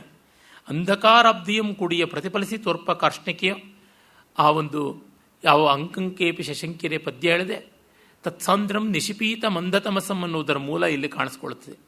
15ನೇ ಶತಮಾನದ ಅಪ್ಪಯ್ಯ ದೀಕ್ಷಿತರು ಯಾವ ಕಾಲದ ಪದ್ಯವನ್ನು ಉದ್ಧರಿಸಿದ್ರೋ ಗೊತ್ತಿಲ್ಲ. ಇವನು 12-13ನೇ ಶತಮಾನದ ಕವಿ. ಇವನನ್ನು ನೋಡಿ ಆ ಸಂಸ್ಕೃತ ಪದ್ಯ ಬಂತ, ಸಂಸ್ಕೃತ ಪದ್ಯವನ್ನು ನೋಡಿ ಇವನು ಬರೆದನೋ ಗೊತ್ತಿಲ್ಲ. ಒಟ್ಟಿನಲ್ಲಿ ಕುಡಿದ ಕತ್ತಲೆ ಅವನೊಳಗೆ ಕಲಂಕವಾಗಿದೆ ಅಂತ. ತೋರ ಶಶಿಬಿಂಬದೊಳು ಕರೆಯದೆಂಬಾತನ ವಿಚಾರಿ, ಕರೆ ಚಂದ್ರನ ಮಧ್ಯದಲ್ಲಿರ್ತಕ್ಕಂಥ ಕರೆ ಕಳಂಕ ಅಂತ ಅವಿಚಾರಿಗಳು ಹೇಳ್ತಾರೆ. ಅರೆ ಕರೆಯದೆ ಕರೆಯುತ್ತಿದೆಯಲ್ಲ ಧರೆಗೆ ಅಮೃತ ಸಾರಮಂ, ಕರೆ ಅನ್ನೋದ್ರ ಮೇಲೆ ಶ್ಲೇಷ ಮಾಡಿದ್ದಾರೆ. ಆ ಕಳಂಕ ಅಲ್ಲ, ಕರೀದೇ ಇದ್ರೂ ಹಾಲನ್ನು ತಾನೇ ಕರೀತಾ ಇದೆ, ಆ ಒಂದು ಬೆಳದಿಂಗಳನ್ನು ಕ್ಷೀರಧಾರೆಯನ್ನು ಸುರಿಸ್ತಾ ಇದೆ ಅಂತ ಕನ್ನಡದಲ್ಲಿ ಮಾತ್ರ ಸಾಧ್ಯ ಈ ಶ್ಲೇಷ. ಅದರ ಮಾಡ್ತಾನೆ ಕವಿ. ಆಮೇಲೆ ಉಲ್ಲೇಖ ಅಲಂಕಾರ. ಇದು ಮೂಡಣಂಗನೆಯ ಸಿಂಧೂರ ತಿಲಕವೋ, ಇದು ಸೊರಪನೋ ಲಗದ ಉಪ್ಪರಿಗೆ ಗಳಸವೋ, ಇದು ಇಂದ್ರನೇರುವ ಆನೆಯ ಕೊರಲ ಗಂಟೆಯೋ, ರಂಭೆಯಿ ಕ್ಷಿಪ ಮುಖರವೋ, ಇದು ವಿರಹಿಗಳ ಹೃದಯ ದುರಿಯ ಉಕ್ಕಿನ ಗುಂಡೋ, ಇದು ರತಿ ಅಲಂಕಾರ ವಿಪ್ಪ ಬೆಳುಕರಡಿಗೆಯೋ, ಇದು ಚಾರ ಚೋರ ರೆಡೆಯಾಟ ಬೇಡೆಂದು ಯಮ ಪೊಡೆವ ಡಂಗುರವೋ ಎಂದೆನಿಸಿತು. ಎಷ್ಟು ಬಗೆಯಲ್ಲಿ ಹೇಳ್ತಾರೆ ನೋಡಿ.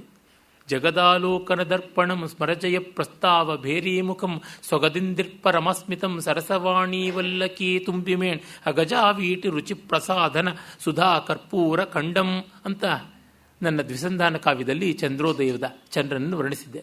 ಜಗತ್ತನ್ನು ನೋಡೋಕ್ಕಿರೋ ಕನ್ನಡಿಯೋ, ಮತ್ತು ಮನ್ಮಥನ ವಿಜಯಕ್ಕೆ ನಗಾರಿ ಬೇರಿಯ ಮುಖ ಅದೋ, ಅಥವಾ ಲಕ್ಷ್ಮಿಯ ನಗೆಯೋ ತನ್ನ ಸಹೋದರ ಚಂದ್ರ ಅಲ್ವ ಅಂತ, ಮತ್ತು ಪಾರ್ವತಿ ಹಾಕ್ಕೊಳ್ತಕ್ಕಂಥ ತಾಂಬೂಲಕ್ಕೆ ಬೇಕಾಗಿರ್ತಕ್ಕಂಥ ಕರ್ಪೂರ ಖಂಡವೋ, ಈ ಥರದ್ದೆಲ್ಲ ಇಲ್ಲಿ ಒಂದಿಷ್ಟು ಪೂರ್ವ ಕವಿಗಳದು, ಒಂದಿಷ್ಟು ಅಪೂರ್ವ ಕವಿಗಳದು ಎಲ್ಲ ಉಂಟು. ಕಲಂಕ ಕಸ್ತೂರಿ ರಜನಿಕರ ಬಿಂಬಂ ಜಲಮಯಂ ಕಲಾಭಿ ಕರ್ಪೂರೈರ್ ಮರಕಥ ಕರಂಡಂ ನಿಬಿಡಿತಂ ಅತಸ್ತ್ವದ್ಭೋಗೇನ ಪ್ರತಿದಿನಮಿದಂ ರಿಕ್ತಕುಹರಂ ವಿಧಿರ್ಭೂಯೋ ಭೂಯೋ ನಿಬಡೆಯತಿ ನೂನಂ ತವ ಕೃತೆ. ಸೌಂದರ್ಯ ಲಹರಿಯಲ್ಲಿ ಹೇಳ್ತಾರೆ, ಅಮ್ಮ ಚಂದ್ರ ಏನು ಚಂದ್ರ ಅಲ್ಲ, ನಿನ್ನ ಎಲ್ಲಡಿಕೆ ಸುಣ್ಣದ ಡಬ್ಬಿ, ಅವನು ಕರ್ಪೂರ ಖಂಡ ಬೆರೆತಿರ್ತಕ್ಕಂಥ ಸುಣ್ಣದ ಡಬ್ಬಿ.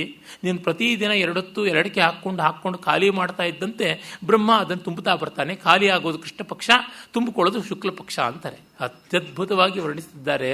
ಎಂಥ ಒಂದು ಹೇತುತ್ಪ್ರೇಕ್ಷಾ ಅಲಂಕಾರ, ತುಂಬ ಸೊಗಸಾದಂಥದ್ದು. ಆ ರೀತಿಯಾಗಿ ಸುಧಾ ಕರ್ಪೂರ ಖಂಡಂ ಅಂತ ರನ್ನ ಜಗದಾಲೋಕರ ದರ್ಪಣಂ ಅಂತ ಶುರು ಮಾಡ್ತಾನೆ. ಆ ಪದ್ಯವನ್ನು, ಆ ಮೊದಲ ಭಾಗವನ್ನೇ ನಾನು ತೆಗೆದುಕೊಂಡಿದ್ದೆ. ಇದು ಸುಮಾರು 25 ವರ್ಷಗಳ ಹಿಂದಿನ ಪದ್ಯ. 4ನೇ ಸಾಲ ಜ್ಞಾಪಕವೇ ಬರ್ತಾ ಇಲ್ಲ.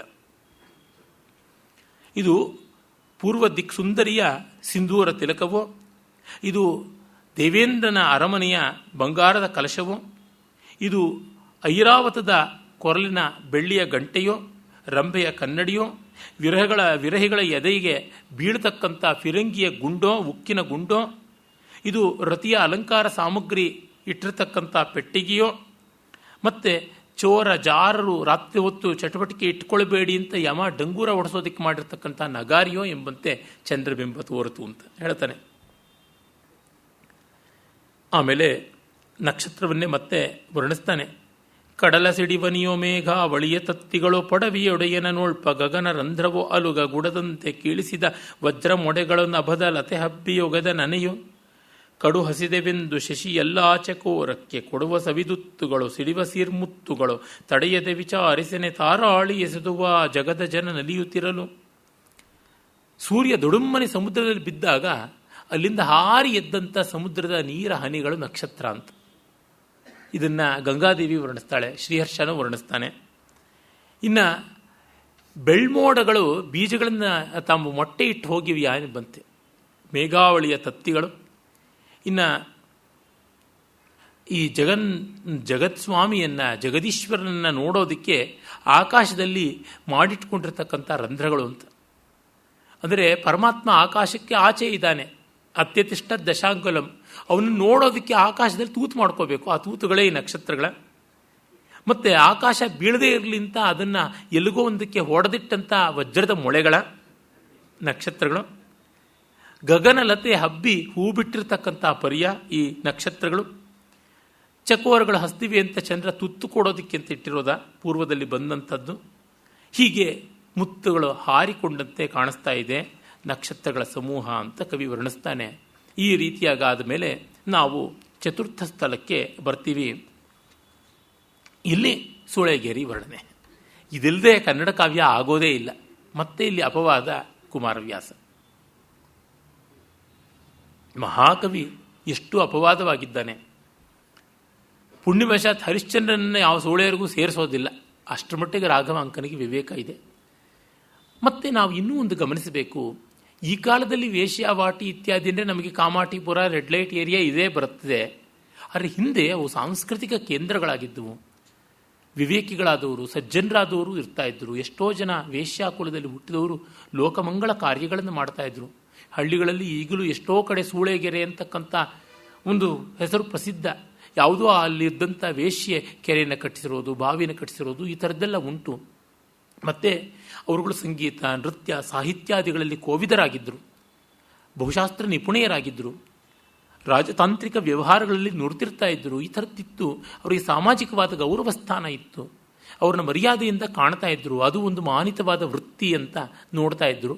ಹೀಗಾಗಿ ಅದೊಂದು ಸಾಂಸ್ಕೃತಿಕವಾದ ಸಂದರ್ಭ ಅಂತ ಕಾಣಬೇಕು. ಅದು ಕೂಡ ಹೌದು. ಒಟ್ಟಿನಲ್ಲಿ ನಾವು ಆ ಸಂದರ್ಭ ಚ್ಯುತರಾಗಿರೋದ್ರಿಂದ ನಮಗೆ ಎಷ್ಟೋ ಬಾರಿ ಇವುಗಳಲ್ಲಿ ಅಸಹ್ಯವೋ, ಗೇಲಿಯೋ, ಆಕ್ರೋಶವೋ ಬರುತ್ತದೆ. ಅದನ್ನು ಬಿಟ್ಟು ನೋಡಬೇಕು. ಅದೇ ಸಂದರ್ಭದಲ್ಲಿ ಕಾವ್ಯಕ್ಕೆ ಅದು ಬೇಕಾ ಬೇಡವಾ ಅನ್ನೋ ವಿವಕ್ಷೆಯಲ್ಲದೆ ತಂದು ತುರುಕಬೇಕು ಅನ್ನೋದು ಕೆಲವೊಮ್ಮೆ ಮುಜುಗರ ಆಗುತ್ತದೆ. ಏನು ಮಾಡೋಣ? ನಾವಿವತ್ತು ಬಹಳ ಗಂಭೀರ ಅಂತ ಭಾವಿಸಿ ಬರೆದದ್ದು ಅಥವಾ ಮಾಡಿದ್ದು ಯಾವುದೆಲ್ಲ ಕೆಲಸಗಳು ಉಂಟು, ಅವು ಇನ್ನು 100-150 ವರ್ಷಕ್ಕೆ ಎಷ್ಟು ಹೀನಾಯವಾಗಿ, ಎಷ್ಟು ಗೇಲಿಯ ಆಸ್ಪದವಾಗಿ ಕಾಣುತ್ತದೆಯೋ ಅಂತ ನೋಡಿದ್ರೆ ತಿಳಿಯುತ್ತದೆ. ಒಂದು ಕಾಲದಲ್ಲಿ ನಾವು ಬಹಳ ಇಷ್ಟಪಟ್ಟ ಫ್ಯಾಷನ್ಗಳು ಈಗ ಎಷ್ಟು ಅಪಹಾಸ್ಯಾಸ್ಪದವಾಗಿವೆ ಅಂತಂದರೆ ಅದಕ್ಕೆ ನಮಗೆ ಗೊತ್ತಾಗುತ್ತದೆ. ಒಂದು ಕಾಲದಲ್ಲಿ ದೊಡ್ಡ ನಾಯಕರು ಅಂತ ನಾವು ಅಂದುಕೊಂಡವರು ಅದೆಷ್ಟು ಹಾಸ್ಯಾಸ್ಪದರಾದರು ಅಂತನ್ನೋದು. ಹೀಗೆಲ್ಲ ನೋಡಿದಾಗ ಕಾಲ ಅನ್ನೋದಿದೆಯಲ್ಲ, ಅದು ನಮ್ಮ ಎಲ್ಲ ಪ್ರತಿಕ್ರಿಯೆಗಳು ಯಾವ ಮಟ್ಟದ್ದು ಅಂತನ್ನೋದನ್ನು ಅಗಾಧವಾಗಿ ಸದ್ಯೋ ಭವಿಷ್ಯದಲ್ಲಿ ತೋರ್ಪಡಿಸುತ್ತದೆ. ಹಾಗಾಗಿ ಇವುಗಳನ್ನು ಒಂದು ಸಾಂಸ್ಕೃತಿಕ ಪರಿವೇಶದಿಂದ, ಒಂದಿಷ್ಟು ತಾಟಸ್ಥ್ಯದಿಂದ ನೋಡಬೇಕು. ಅಲ್ಲಿ ಹೇಳ್ತಾನೆ, ಗಡಣ ದುಪ್ಪರಿಗೆಗಳ ಊರೆ ನೆತ್ತ ಚತುರಂಗ ವಿಡಿದ ವೀಣೆಯನಭ್ಯಸಿಸುವ ಗಿಳಿಗಳು ನುಡಿಸುವ ಕಾಮಶಾಸ್ತ್ರವನ್ನೋದಿಸುವ ಗೀತ ನೃತ್ಯ ವಾದ್ಯಗಳ ಕಲಿವ ಕಡೆಗೆ ವೇಶ್ಯಾ ವಿಡಂಬನಗಳ ನರಿವ ಕತೆಗೇಳುವ ಬಿಡದೆ ಸಿಂಗರಿಸಿ ನಲ್ಲರ ಗೋಷ್ಠಿಯೊಳಗಿರ್ಪ ಮಡದಿಯರ ನಿಕ್ಷಿಸೋದಲ್ ಅವನೀಶನ್ ಐತಂದನ ಸೂಳೆಗೇರಿಯೊಳಗೆ. ಹರಿಶ್ಚಂದ್ರ ಸುಮ್ಮನೆ ಒಂದು ವಾಕ್ ಮಾಡ್ಕೊಂಡು ಬರ್ತಾ ಇದ್ದಾನೆ. ಅವನು ವಿಂಡೋ ಶಾಪಿಂಗ್ ಅಷ್ಟೇ. ಅಲ್ಲಿ ಉಪ್ಪರಿಗೆಗಳಲ್ಲಿ ನೆತ್ತದ ಆಟ, ಪಗಡೆ ಆಟವನ್ನು, ಚದುರಂಗವನ್ನು ಆಡುವವರು, ಮತ್ತು ವೀಣಾಭ್ಯಾಸವನ್ನು ಮಾಡ್ತಕ್ಕಂಥವ್ರು, ಗಿಳಿಗಳನ್ನು ಮಾತಾಡಿಸಿ ನುಡಿಸ್ತಕ್ಕಂಥವ್ರು, ಕಾಮಶಾಸ್ತ್ರವನ್ನು ಪಾಠ ಹೇಳ್ತಕ್ಕಂಥವ್ರು, ಸಂಗೀತ ನೃತ್ಯಾದಿ ಕಲೆಗಳನ್ನು ಕಲಿಯತಕ್ಕಂಥವ್ರು, ಮತ್ತು ನಮ್ಮ ವೇಶ್ಯಾವರ್ಗವನ್ನು ಕುರಿತು ಯಾರೆಲ್ಲ ಏನು ವಿಡಂಬನೆ ಗೇಲಿ ಮಾಡ್ತಾರೆ, ಎಚ್ಚರದ ಕಥೆಗಳನ್ನು ಹೇಳ್ತಾರೆ, ಅದನ್ನೂ ಓದ್ತಾ ಇದ್ರಂತೆ. ಬಿವೇರ್ ಆಫ್ ವೈಶ್ಯಾಸ್ ಅಂತ ಹೇಳಿಬಿಟ್ಟು ಎಲ್ಲ ವೇಶ್ಯೆಯರ ಬಗ್ಗೆ ಎಚ್ಚರದಲ್ಲಿರಿ, ಹುಷಾರಿಯಲ್ಲಿರಿ ಅಂತ ನಮ್ಮ ಕ್ಷೇಮೇಂದ್ರನಂಥವರು ಕಲಾವಿಲಾಸಾದಿ ಗ್ರಂಥಗಳನ್ನೇ ಬರೆದಿದ್ದಾರೆ. ಕಲಾವಿಲಾಸವನ್ನು ಕ್ಷೇಮೇಂದ್ರ ಬರೆದ. ಅದಲ್ಲದೆ ಅವನು ಸಮಯ ಮಾತ್ರಕ ಅಂತ ಬೇರೆ ಒಂದು ಕಾವ್ಯ ಬರೆದಿದ್ದಾನೆ. ಮತ್ತು ಇನ್ನೊಂದು ದಾಮೋದರ ಗುಪ್ತ ಅವನಿಗೆ ಸ್ಫೂರ್ತಿ ಕೊಡುವಂತೆ ಬರೆದಂಥ ಬಹಳ ಪ್ರಸಿದ್ಧವಾದ ಕುಟ್ಟನಿ ಮತ ಅಥವಾ ಶಂಭಲಿ ಮತ ಅಂತ ಒಂದು ಕಾವ್ಯ. ಮತ್ತು ಕಥಾಸರಿತ್ಸಾಗರದ ಅನೇಕ ಆವೃತ್ತಿಗಳಲ್ಲಿ ಈ ಥರದ ಕಥೆಗಳು ಕಂಡುಬರುತ್ತವೆ. ಹಾಗಾಗಿ ನಮ್ಮನ್ನು ಬೇರೆಯವರು ಹೇಗೆ ನೋಡ್ತಾರೆ, ಯಾವ ಥರ ಮಾತಾಡ್ಕೋತಾರೆ, ಅವರ ವರ್ತನೆಗೆ ನಾವು ಏನು ಪ್ರತಿಕ್ರಿಯೆ ತೋರಬೇಕು ಅನ್ನೋದಕ್ಕೋಸ್ಕರ ನಮ್ಮನ್ನು ಕುರಿತು ಹೇಟ್ ಲಿಟ್ರೇಚರ್ ಅಂತಾರಲ್ಲ, ದ್ವೇಷ ಸಾಹಿತ್ಯ ಇದೆಯಲ್ಲ, ಅದನ್ನು ಓದ್ಕೋಬೇಕು ಅಂತ ಲೆಫ್ಟಿಸ್ಟ್ಗಳು ಬಲಪಂಥೀಯರ ಸಾಹಿತ್ಯವನ್ನು, ಬಲಪಂಥೀಯರು ಎಡಚರ ಸಾಹಿತ್ಯವನ್ನು ಓದೋದು ಅನಿವಾರ್ಯ. ದ್ವೈತಿಗಳ ಮನೆಯಲ್ಲ ಅದ್ವೈತ ಗ್ರಂಥಗಳೇ, ಅದ್ವೈತಿಗಳ ಮನೆಯಲ್ಲಿ ದ್ವೈತಿಗಳ ಗ್ರಂಥಗಳೇ, ಖಂಡನೆಗೋಸ್ಕರ ಅಂತ. ಈ ತರಹ ಹೀಗೆ ಆ ಒಂದು ಕಥೆಗಳನ್ನು ವೇಶ್ಯಾ ವಿಡಂಬನೆಯನ್ನು ಅರಿವ ಕಥೆಗೇಳುವ ಅದನ್ನೆಲ್ಲ ಕೇಳ್ಕೊಂಡಿದ್ರು ಅಂತ ಒಳ್ಳೆ ಅಬ್ಸರ್ವೇಷನ್ನು. ಬಿಡದೆ ಸಿಂಗರಿಸಿ ನಲ್ಲರ ಗೋಷ್ಠಿಯೊಳಗಿರ್ಪ ಮಡದಿಯರ ನಿಕ್ಷಿಸುತ್ತಾ ಅವನು ಬರ್ತಾನೆ. ಆಮೇಲೆ ತುಂಬಿಯ ಅಂತಳವ ಕಳವಳವ ಅವರ ತುಂಬಿಯ ನಟ್ಟುವ ಅಂತೂ ಅಳಕವರ ರರಲಂಬ ತೆವರುವಂತಕ್ಷಿ ಯಕ್ಷಿಗಳ ನಿಂದು ಬಿಂಬವ ತಗೊಳ್ಳುವಂತೆ ಮುಖವ ನೆಳನತೆಯ ಕುಡಿಲತೆಯ ಕುಡಿಗೆ ಲಂಬಿಪೋಲು ತೋಳನು ಚಕ್ರವನು ಬೆಂಬಿಡವೋಲು ಕುಚಂ ಹಂಸೆಗಳು ಒಟ್ಟುಂಬರಿಯವೋಲು ಪದಂಬೆರೆಯ ಚಿಟ್ಟುಮರಿ ಆಡುತ್ತಿದ್ದರು ಸತಿಯರು.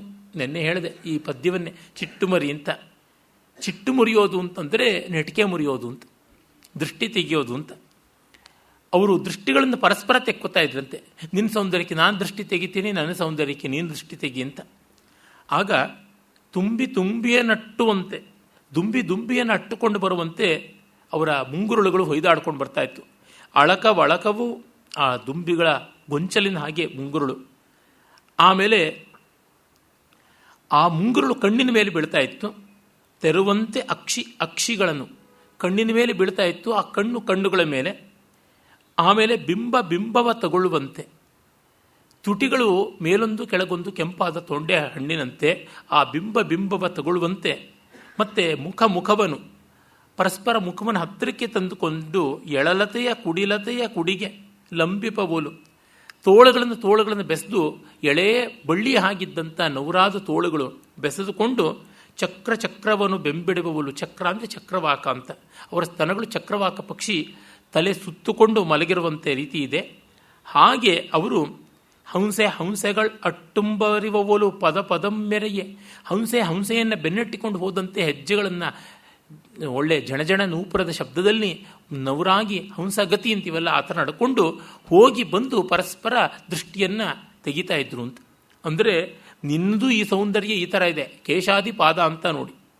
ತುಂಬಿ ಮುಂಗುರುಳಿಂದ ಹಂಸಗತಿ ಪಾದಕ್ಕೆ, ಕೇಶಾದಿ ಪಾದ ಅಂತ ಅಲ್ಲಿವರೆಗೂ ಏನೆಲ್ಲ ಪ್ರಸಿದ್ಧವಾದ ಉಪಮಾ ಸಾಮಗ್ರಿ ಇದೆ ಅದೆಲ್ಲ ನಿನ್ನಲ್ಲಿದೆ, ಹಾಗಾಗಿ ನಿನಗೆ ದೃಷ್ಟಿ ತೆಗಿತೀನಿ, ಅದೆಲ್ಲ ನನ್ನಲ್ಲಿದೆ, ಅದಕ್ಕೆ ನನಗೆ ನೀನು ದೃಷ್ಟಿ ತೆಗಿ ಅಂತ ಆ ರೀತಿಯಾಗಿ ಪರಸ್ಪರ ದೃಷ್ಟಿ ತೆಕ್ಕೊಳ್ತಾ ಇದ್ರು ಅಂತ ಒಂದರ್ಥ. ಮತ್ತು ಇನ್ನೊಂದು, ಈ ವಸ್ತುಗಳಿಗೆ ದೃಷ್ಟಿ ತೆಗಿತಾ ಇದ್ರು ಅಂತ ಕೂಡ ಅರ್ಥ ಆಗುತ್ತೆ. ತುಂಬಿಗಳಿಗೆ ದೃಷ್ಟಿ ತೆಗೆದರೆ ತಮ್ಮ ಮುಂಗರುಗಳಿಗೆ ದೃಷ್ಟಿ ತೆಗೆದಂತೆ, ತಮಗೆ ತಾವೇ ದೃಷ್ಟಿ ತೆಕ್ಕೊಳ್ಳೋಕ್ಕಾಗಲ್ವಲ್ಲ, ತಮ್ಮನ್ನು ಹೋಲುವಂಥ ಪದಾರ್ಥಗಳಲ್ಲಿ ತೆಕ್ಕೊಳ್ಬೇಕು ಅಂತ.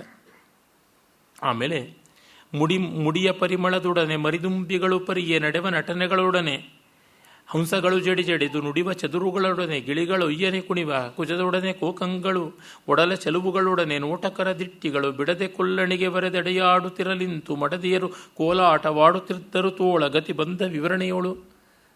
ಮತ್ತೆ ಈ ಸೌಂದರ್ಯ ಸಾಮಗ್ರಿಯೇ ಬಂದಿದೆ, ವಿವರಣೆ ಬೇಕಿಲ್ಲ. ಅಲ್ಲಿ ಕೋಲಾಟವನ್ನು ಆಡ್ತಾ ಇದ್ರು ಅಂತ ಕವಿ ಹೇಳ್ತಾನೆ. ಹಾಗೆ ಚೆಂಡಂ ಹೊಯ್ಯುತ್ತಿದ್ದಳೊಬ್ಬಳು ಕಾಮನಂಕಮಾಲೆಯ ಪಾಡುತ್ತ, ಮನ್ಮಥನ ವಿಜಯ ಗೀತೆಗಳನ್ನು ಹಾಡಿಕೊಂಡು ಚೆಂಡಾಟ ಆಡ್ತಾ ಇದ್ರು ಅಂತ. ಮತ್ತೆ 4 ಜಾತಿ ಅಂಗನೆಯರು ಪಾಡಿದರು ಅಂತ. ಪದ್ಮಿನಿ, ಹಸ್ತಿನಿ, ಚಿತ್ತಿನಿ, ಶಂಖಿನಿ ಅಂತ ಸುಂದರ ಸ್ತ್ರೀಯರು 4 ಬಗೆಯ ಜಾತಿಯವರು ಅಂತ ಕಾಮ ಸೂತ್ರಾದಿಗಳಲ್ಲಿ ಬರ್ತದೆ. ಆ ರೀತಿಯವರು ಇದ್ದರು ಅಂತ. ಆಮೇಲೆ ಅವರು ಕಂಗೆಸೆವ ಚಂದ್ರಮನ ನಡುವೃದ್ಧ ಚೆಲುವ ಹುತ್ತಿಂಗಳಿಸಿ ಪಡಿಬಂದ ತೆರೆದೊಳಿರ ಬಾಸೆ ಲೋಕಂಗಳ ಅರಿಯದೆ ಸರ್ಪದಷ್ಟವಾಯ್ತೆಂಬರೆಂಬರ ಅವಳಿವಳು ಪೇಳಿದರ ಆಗಳೀಗಳ್ ಅಂತ ಒಂದು ಪದ್ಯ. ಅದನ್ನು ನೀವೇ ವಿವರಣೆ ಮಾಡಿಕೊಳ್ಳಿ, ಎಲ್ಲಿವರೆಗೂ ಹೊರಟೋಗ್ತಾರೆ ಅನ್ನೋದಕ್ಕೆ. ಮತ್ತು ಅಲ್ಲಿ ಪರಸ್ಪರ ಮಾತಾಡ್ಕೊಳ್ತಾ ಇದ್ದಾರೆ, ಅವರ ಪ್ರೀತಮರು ಬಂದಿದ್ದಾರೆ, ಮಾತಾಡ್ಕೊಳ್ತಾರೆ. ಅದನ್ನು ಕೂಡ ಕವಿ ವರ್ಣಿಸ್ತಾನೆ. ನಿನ್ನ ಮುಖ ಕಮಲದೊಳಗೆದ ಕಮಲಮಂ ನಿನ್ನಕ್ಷಿ ಕುವಲಯದ ಕುವಲಯವ ನಿನ್ನ ರೂಪು ಲತಾಂತ ಶರಲತಾಂತದೊಳು ಹುಟ್ಟಿದ ಲತಾಂತ ಶರಾಳಿಯ ನಿನ್ನ ಕುಚ ಕುಂಭಿಯ ಕುಂಭ ಯುಗಳಮಂ ನಿನ್ನ ತನು ಮಧ್ಯವತನು ತನುವಂ ನಗುವು ದಿನ್ನು ಆವುದುಪಮಾನವೆಂದು ಜರೆವೊತ್ತೊಬ್ಬ ಜಾಣೆ ಮಗಳಂ ಹೊಗಳದಳು. ಒಬ್ಬ ತಾಯಿ ಮಗಳಿಗೆ ಬೈತಾನೆ ಹೊಗಳ್ತಾ ಇದ್ದಾಳಂತೆ, ನಿನಗೇನನ್ನೇ ಹೋಲಿಸೋದು, ನಿನ್ನ ಮುಖ ಕಮಲದೊಳಗೋಗೆದ ಕಮಲಮಂ, ನಿನ್ನ ಮುಖ ಕಮಲದಲ್ಲಿ ಬೆಳೆದ ಕಮಲವನ್ನೇ ಗೇಲಿ ಮಾಡುತ್ತೆ ಅಂತ. ಕಮಲ ಅಂದರೆ ನೀರು, ಕಮಲಂ ಜಲಂ ಅಂತ ಅಮರಕೋಶ. ಹಾಗಾಗಿ ನಿನ್ನ ಮುಖಕ್ಕೆ ಕಮಲದ ಹೋಲಿಕೆ ಕೊಡೋಣ ಅಂತ ಅಂದರೆ ಅದೇ ಕಮಲ ಆಗ್ಬಿಟ್ಟ ಮೇಲೆ ಅದು ಹೇಗೆ ಹೋಲಿಕೆ ಕೊಡೋದು? ನಿನ್ನಕ್ಷಿ ಕುವಲಯದ ಕುವಲಯವ, ನಿನ್ನ ಕಣ್ಣು ಅನ್ನುವ ಕುವಲಯ, ನಿನ್ನ ನೇತ್ರ ಕುವಲಯ ಭೂವಲಯದಲ್ಲಿ ಅರಳಿರ್ತಕ್ಕಂಥ ಕುವಲಯ ಕನ್ನೈದಲೆಯನ್ನು ಹೋಲುತ್ತೆ.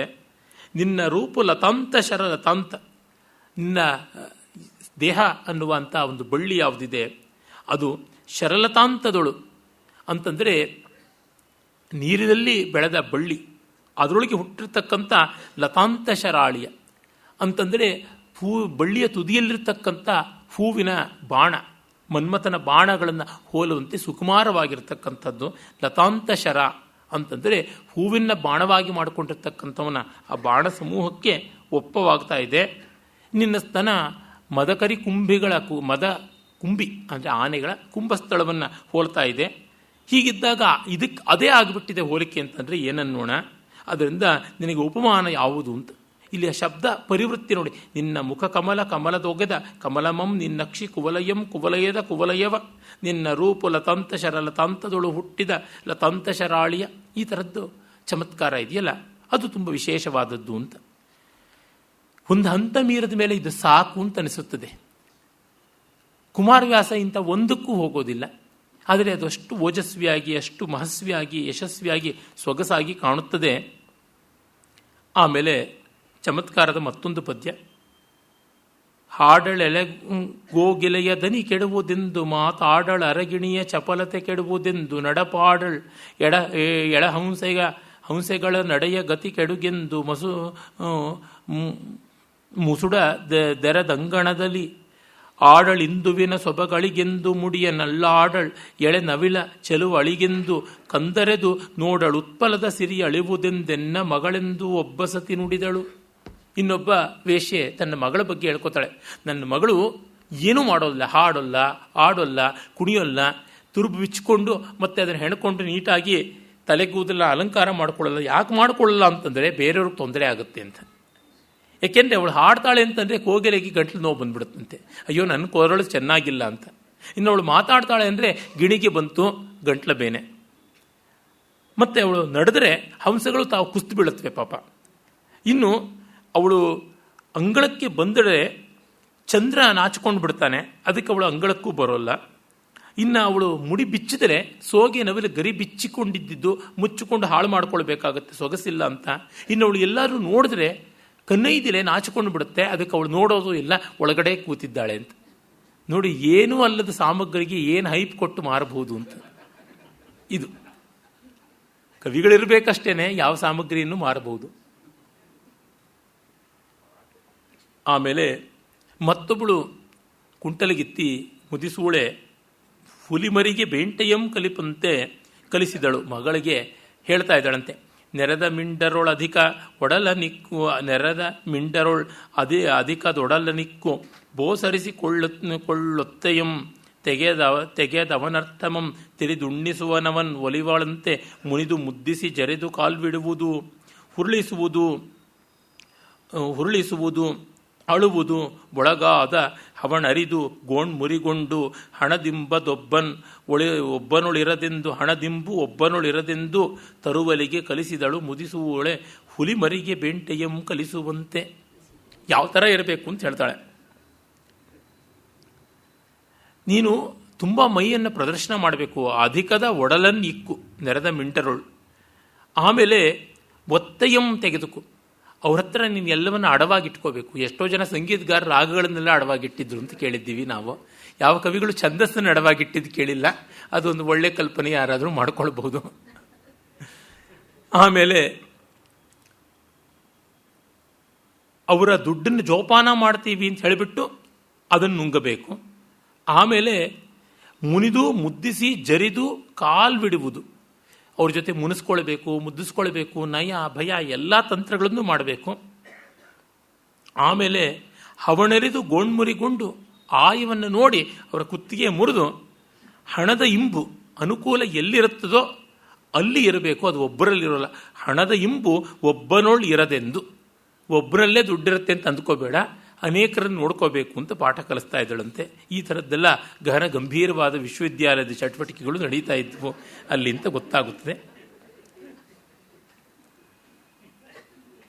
ಆಮೇಲೆ ಇನ್ನೊಬ್ಬಳು ಎಳೆಯೆಳೆಗೆ ಕಲಿಸಿದಳು ತೊತ್ತ ನಡೆಸುವ ನೆವದಲ್ಲಿ ಅಂತ ಕೆಲಸಗಾರ್ತಿಯರಿಗೆ ಕೆಲಸವನ್ನು ಹೇಳುವ ನೆವದಿಂದ ವರ್ತನೆ ಹೇಗಿರಬೇಕು. ತಂಗೆ ತಲೆವೀದಿಯಂ ತೊಡೆಯದಿರು, ತಲೆಬಾಗಲನ್ನು ನೀನು ಒರೆಸದೇ ಇರಬೇಡ ಅಂತ. ಆಮೇಲೆ ಕೂಡೆ ಚಳೆಯಂಗೈದ ಅಲಂಕರಿಸು, ಹೊಗರನರಿವರು ಭೋಗ ಕಂಗವಿಸೆ ಮನೆಯೊಳಗೆ ಹೊಗೆ ಮಾಡದಿರು ಬಳಿಕ್ಕವರು ಕಂಡಡೆ ನಗುವರು. ಮತ್ತು ನೀನು ತಲೆಬಾಗಿಲಿನಲ್ಲಿ ಸರಿಯಾಗಿ ನಿಂತ್ಕೋಬೇಕು, ಅದನ್ನು ಎಂದೂ ಬಿಡಬಾರ್ದು, ಬಂದು ನಿಂತ್ಕೋಬೇಕು. ಶೋರೂಮಿಗೆ ಬರದೇ ಇದ್ದರೆ ಹೇಗೆ ಗೌಡವನಲ್ಲೇ ಇದ್ದರೆ ಸಾಮಾನಿಗೆ ಏನು ಬೆಲೆ ಬರ್ತದೆ, ಆ ರೀತಿಯಾಗಿ. ಆಮೇಲೆ ಅವರ ಮನೆಗೆ ಹೊಗೆ ಹಾಕಬೇಡ ಅಂತ, ಮನೆ ಒಳಗೆ ಹೊಗೆ ಜಾಸ್ತಿ ಮಾಡಬೇಡ, ಇದರದ್ದು ಸಾಂಬ್ರಾಣಿ ಇತ್ಯಾದಿ ಧೂಪದ್ದು ಅಂತ. ಸೇವಕಿಗೆ ನೀನು ಯಾರನ್ನ ಪ್ರಣಯಿಯನ್ನಾಗಿ ಮಾಡ್ಕೋತೀಯ ಅವ್ರ ಮನೆಗೆ ನೀನು ಹೊಗೆ ಹಾಕಬೇಡ, ಆಗ ಅವನಿಗೆ ತುಂಬ ಪ್ರೆಷರೈಸ್ ಮಾಡಿದರೆ ಇದು ಬೇಡ ಅಂತ ಬಿಟ್ಟು ಹೋಗ್ಬಿಡ್ತಾನೆ ಅಂತ. ಯಾಕೆ ಬೆಳಕವರು ಕಂಡಡೆ ನಗುವರು, ಇಲ್ಲಿ ತುಂಬ ಧೂಪ ಹಾಕಿಬಿಟ್ರೆ ಅವ್ರು ನಗುತ್ತಾರೆ, ಇರಿಟೇಟ್ ಮಾಡ್ಕೋತಾರೆ, ಇದೇನು ಇವರಿಗೆ ವಿವೇಕ ಇಲ್ಲ ಅಂತ. ಹಾಗೆ ನೀನು ಅವರ ಕಣ್ಣಲ್ಲಿ ಗೇಲಿಗೆ ಆಸ್ಪದ ಆಗಬಾರ್ದು. ಸಂಘಕ್ಕೆ ಹಿರಿಯರಂ ಕರೆ, ನಿನ್ನ ಜೊತೆ ಕೆಲಸಕ್ಕೆ ದೊಡ್ಡವ್ರನ್ನ ಕಾರಿ ಅಂತ. ಸಮಾಜದಲ್ಲಿ ಗಣ್ಯ ವ್ಯಕ್ತಿಗಳನ್ನು ಕರೆದುಕೊಳ್ಬೇಕಮ್ಮ ನೀನು, ನಿನ್ನ ಉದ್ಯಮ ಚೆನ್ನಾಗಿ ನಡೀಬೇಕು ಅಂತಂದ್ರೆ ಹಾಗೆ ಅಂತ. ನೀರತಾ ಮುಖಕ್ಕೆ, ನೀರ ಅಂದರೆ ಪ್ರಿಯ, ಪ್ರಿಯನನ್ನು ಹತ್ತಿರಕ್ಕೆ ತಾ ಅಂತ. ಮುಖ ತೊಳ್ಕೊಳ್ಬೇಕು ನೀರನ್ನು ತಾ ಅಂತ. ಹೀಗೆಲ್ಲ ಹೀಗೆ ಈ ರೀತಿಯಾಗಿ ಬಗೆ ಬಗೆಯ ಶ್ಲೇಷಾದಿ ಚಮತ್ಕಾರಗಳಿಂದ ಪಾಠ ಹೇಳ್ತಾ ಇದ್ರು ಅಂತೆಲ್ಲ. ಮುಟ್ಟ ನೀರಿದಾಂಟಿದಡೆ ಕಚ್ಚುವುದೇ ದೈವಮಂ ಮುಟ್ಟದಡೆ ಬೆರಳು ಹತ್ತುವುದೇ, ಬಳಿ ನೀರ್ಗುಡಿಯ ಹೊಟ್ಟೆ ಹರಿವುದೇ ನೆಲನಮ ಅರಪ್ಪೆ ನುಂಗುವುದೇ, ತಾಯ ವಧಿಸಿದೆನೆಂದೊಡೆ ನೆಟ್ಟನಾ ಸತ್ತವಳೆ ಸೋದರ ಕೆಳಸಿ ಕಣ್ಣಿಟ್ಟನ್ ಎನಲಿಟ್ಟವಳೆ ಸೂರುಳಿದು ನೆರೆಬಾಯ ಕಟ್ಟ ಹಣವಂಕೊಳಲು ಕಲುವುದೆಂದೊಬ್ಬ ಕುಂಟಣಿ ಮಗಳನ್ನೋದಿಸಿದಳು. ಇನ್ನೊಬ್ಬಳು ಮಗಳಿಗೆ ಪಾಠ ಹೇಳ್ತಾ ಇದ್ದಾಳಂತೆ. ಮುಟ್ಟ ನೀರಿ ದಾಂಟಿದಡೆ ಕಚ್ಚುವುದೇ, ಅಲ್ಲಮ್ಮ ನೀನು ನೆರಿಗೆನ ಸ್ವಲ್ಪ ಮೇಲೆ ಕೆತ್ಕೊಂಡು ಓಡಾಡಿದ್ರೆ ಅದೇನು ಕಚ್ಚಿಬಿಡುತ್ತಾ ಅಂತ. ಅಂದರೆ ನಿನ್ನ ಕಾಲಿನ ಚೆಲುವನ್ನು ಕಾಣಿಸೋ ತರಹ ಮಾಡ್ಕೊಳ್ಬೇಕು ಅಂತ. ಮತ್ತೆ ಮುಟ್ಟಿದಡೆ ಬೆರಳು ಹತ್ತುವುದೇ, ದೈವಮಂ ಮುಟ್ಟಿದಡೆ ಬೆರಳು ಹತ್ತುವುದೇ. ದೇವರನ್ನ ಮುಟ್ಟಿ ಆರಾಧನೆ ಮಾಡಿದ್ರೆ ದೇವರೇನು ಬೆರಳಿಗೆ ಅಂಟ್ಕೋತಾನ? ದೇವರನ್ನೆಲ್ಲ ನೀನು ನೋಡಬೇಕಾದ ನೀನು ವಿಟ್ರನ್ನ. ಬಳಿ ನೀರು ಕುಡಿಯೇ ಹೊಟ್ಟೆ ಹರಿವುದೇ, ಸುಮ್ಮನೆ ನೀರು ಕುಡಿದ್ರೆ ಹೊಟ್ಟೆ ತುಂಬುತ್ತಾ? ಸಂಪಾದಿಸ್ಕೊಳ್ಬೇಕು. ನೆಲನಮ ಆರಪ್ಪೆ ನುಂಗುವುದೇ, ನೆಲದ ಮೇಲೆ ಮಲ್ಕೊಂಡ್ರೆ ಏನೋ ವ್ರತ ಗೀತ ಅಂತೆಲ್ಲ ಮಲ್ಕೊಂಡ್ರೆ ಅದೇ ನುಂಗುಬಿಡುತ್ತಾ ನಮ್ಮನ್ನು. ಹಾಗಾಗಿ ನೀನು ನನ್ನನ್ನು ಕೊಂದರೆ ತಾಯ ವಧಿಸಿದೊಡೆ ನೀನು ಸ್ವರ್ಗಕ್ಕೆ ಹೋಗ್ತೀಯೇನೋ. ನನ್ನ ವರ್ತನೆಗೆ ಸರಿಯಾಗಿ ನೀನು ನಡ್ಕೊಳ್ಳದೆ ಇದ್ದರೆ ನಿನಗೆ ಯಾವ ಪುಣ್ಯ ಸಿಗುತ್ತದೆ? ಹಾಗಾಗಿ ಬಾಯಿ ಕಟ್ಟಿ ಹಣವಂಕೊಳಲು ಕಲಿಯುವುದು, ಉಪಾಯ ಮಾಡಿಕೊಂಡು ಅಡ್ಡ ಮಾತುಗಳನ್ನು ನಿನ್ನ ನೆದರಿಗೆ ಆಡದೆ ಬಾಯಿ ಕಟ್ಟಿ ಹಣವನ್ನು ಕೊಳುವುದನ್ನು ಕಲಿತ್ಕೊಳ್ಬೇಕು, ದುಡ್ಡು ಸಂಪಾದಿಸೋದು ಕಲಿತ್ಕೋಬೇಕು ಅಂತ ಹೇಳ್ತಾ ಇದ್ನು. ಇನ್ನು ಕೆಲವ್ರದ್ದು ಚೆನ್ನಾಗಿತ್ತು ಪಾಪ, ಅವ್ರದ್ದು ಅಲ್ಲಿ ಅವ್ರ ದೇವರುಗಳನ್ನು ಪೂಜೆ ಮಾಡ್ಕೋತಾರೆ. ಎಲ್ಲ ಜಾತಿಯಲ್ಲಿ, ಎಲ್ಲ ವರ್ಗದಲ್ಲಿ, ಎಲ್ಲ ಮತದಲ್ಲಿ, ಎಲ್ಲ ಬಿಸ್ನೆಸ್ಸಲ್ಲಿ ಅವ್ರಿಗೆ ದೇವರು ಇರ್ತಾರೆ ನೋಡಿ. ಕಳ್ಳರು ದೇವ್ರಿಗೆ ಪೂಜೆ ಮಾಡಿ ಹೋಗ್ತಾರೆ. ಸ್ಕಂದನನ್ನು ಚೌರ ದೇವತೆ ಅಂತಲೇ ಕರಿತಾ ಇದ್ರು ಹಿಂದೆ, ಅಂಗಾರಕನನ್ನು ಚೌರ ದೇವತೆ ಅಂತೆಲ್ಲ ಕರಿತಾ ಇದ್ರು. ಮೃಚ್ಛಕಟಿಕ ನಾಟಕದಲ್ಲೇ ಬರುತ್ತದೆ. ಖರಪಟ ಅಂತ ಒಬ್ಬ ಮಹರ್ಷಿ ಚೌರಶಾಸ್ತ್ರ ಬರದ ಅಂತ ಮತ್ತವಿಲಾಸ ಪ್ರಹಸನದಲ್ಲಿ ಮಹೇಂದ್ರ ವರ್ಮ ಪಲ್ಲವ ಹೇಳ್ತಾನೆ. ಅತಿ ಮುಗುದೆಯಪ್ಪೆನ್ನ ಮಗಳ ಕಾಮಜ್ವರೋರ್ಜಿತ ತಾಪ ವಾರಿದೊಡೆ ಕಾಮನಂ ನೋನುವೆಂ ರತಿಯನರ್ಚಿಸುವೆ ಶಶ ಅರ್ಘ್ಯವೆತ್ತುವೆನು ಬೆಳ್ದಿಂಗಳಂ ಬೇಡಿಕೊಂಬೆ ಲತೆಗೆ ನೀರೆರವೆನೆಳ ಮಾವ ಬಲಗೊಂಬೆನುನ್ನತ ನವಿಲು ಗಿಳಿ ಕೋಗಿಲೆಗೆ ಕುಟುಕ ನೀವೆನ್ ಊರ್ಜಿತ ವಸಂತದೊಳು ಕಾಮಚ್ಛಿತ್ರ ಬಿಡುವೆನೆಂದಜ್ಜಿ ಹರಸುತ್ತಿದ್ದಳು. ಒಬ್ಬ ಪಾಪ ಅಜ್ಜಿಯಾಗಿರ್ತಕ್ಕಂಥ ಸೂಳೆ ಹೇಳ್ತಾ ಇದ್ದಾಳಂತೆ, ಅಯ್ಯೋ ನನ್ನ ಮಗಳು ಯಾವನಿಗೋ ಒಲಿದು ಬಿಟ್ಟಿದ್ರು, ಅವನು ಬರಲಿಲ್ಲ ಅಂತ ವಿರಹಿತಿ ಆಗಿಬಿಟ್ಟಿದ್ದಾಳೆ, ನಮ್ಮ ಪ್ರೊಫೆಷನ್ಗೆ ಇದು ಅವಮಾನ. ಅವಳು ಕಾಮಜ್ವರ ಇಳಿದ್ರೆ ನಾನು ಕಾಮನಿಗೆ ವ್ರತ ಮಾಡ್ತೀನಿ, ರತಿಗೆ ಅಷ್ಟೋತ್ತರ ಶತನಾಮಾದಿ ಅರ್ಚನೆ ಮಾಡ್ತೀನಿ, ಚಂದ್ರನಿಗೆ ಅರ್ಘ್ಯ ಕೊಡ್ತೀನಿ, ಬೆಳದಿಂಗಳಿಗೆ ಹರಕೆ ಮಾಡ್ಕೋತೀನಿ, ಮತ್ತು ಮಲ್ಲಿಗೆ ಬಳ್ಳಿಗೆ ನೀರು ಹಾಕ್ತೀನಿ, ಮಾವಿನ ಮರಕ್ಕೆ ಪ್ರದಕ್ಷಿಣೆ ಮಾಡ್ತೀನಿ, ನವಿಲು ಕೋಗಿಲೆ ಗಿಣಿಗೆ ನಾನು ಕುಟುಕನ ಕೊಡ್ತೀನಿ, ವಸಂತದಲ್ಲಿ ಮನ್ಮಥನಿಗೆ ಕೊಡೆ ಸೇವೆ ಮಾಡ್ತೀನಿ ಅಂತೆಲ್ಲ ಹರಕಿಸ್ಕೋತಾ ಇದ್ಲಂತೆ. ಇದು ಯಾರಿಗೂ ಗೊತ್ತಿಲ್ಲದ ಹರಕೆ. ಬೃಹತ್ ಬ್ರಹ್ಮಾಂಡದಲ್ಲಿ ಗೊತ್ತಾದರೆ ಇನ್ನೂ ದೊಡ್ಡ ಬಿಸ್ನೆಸ್ಸು.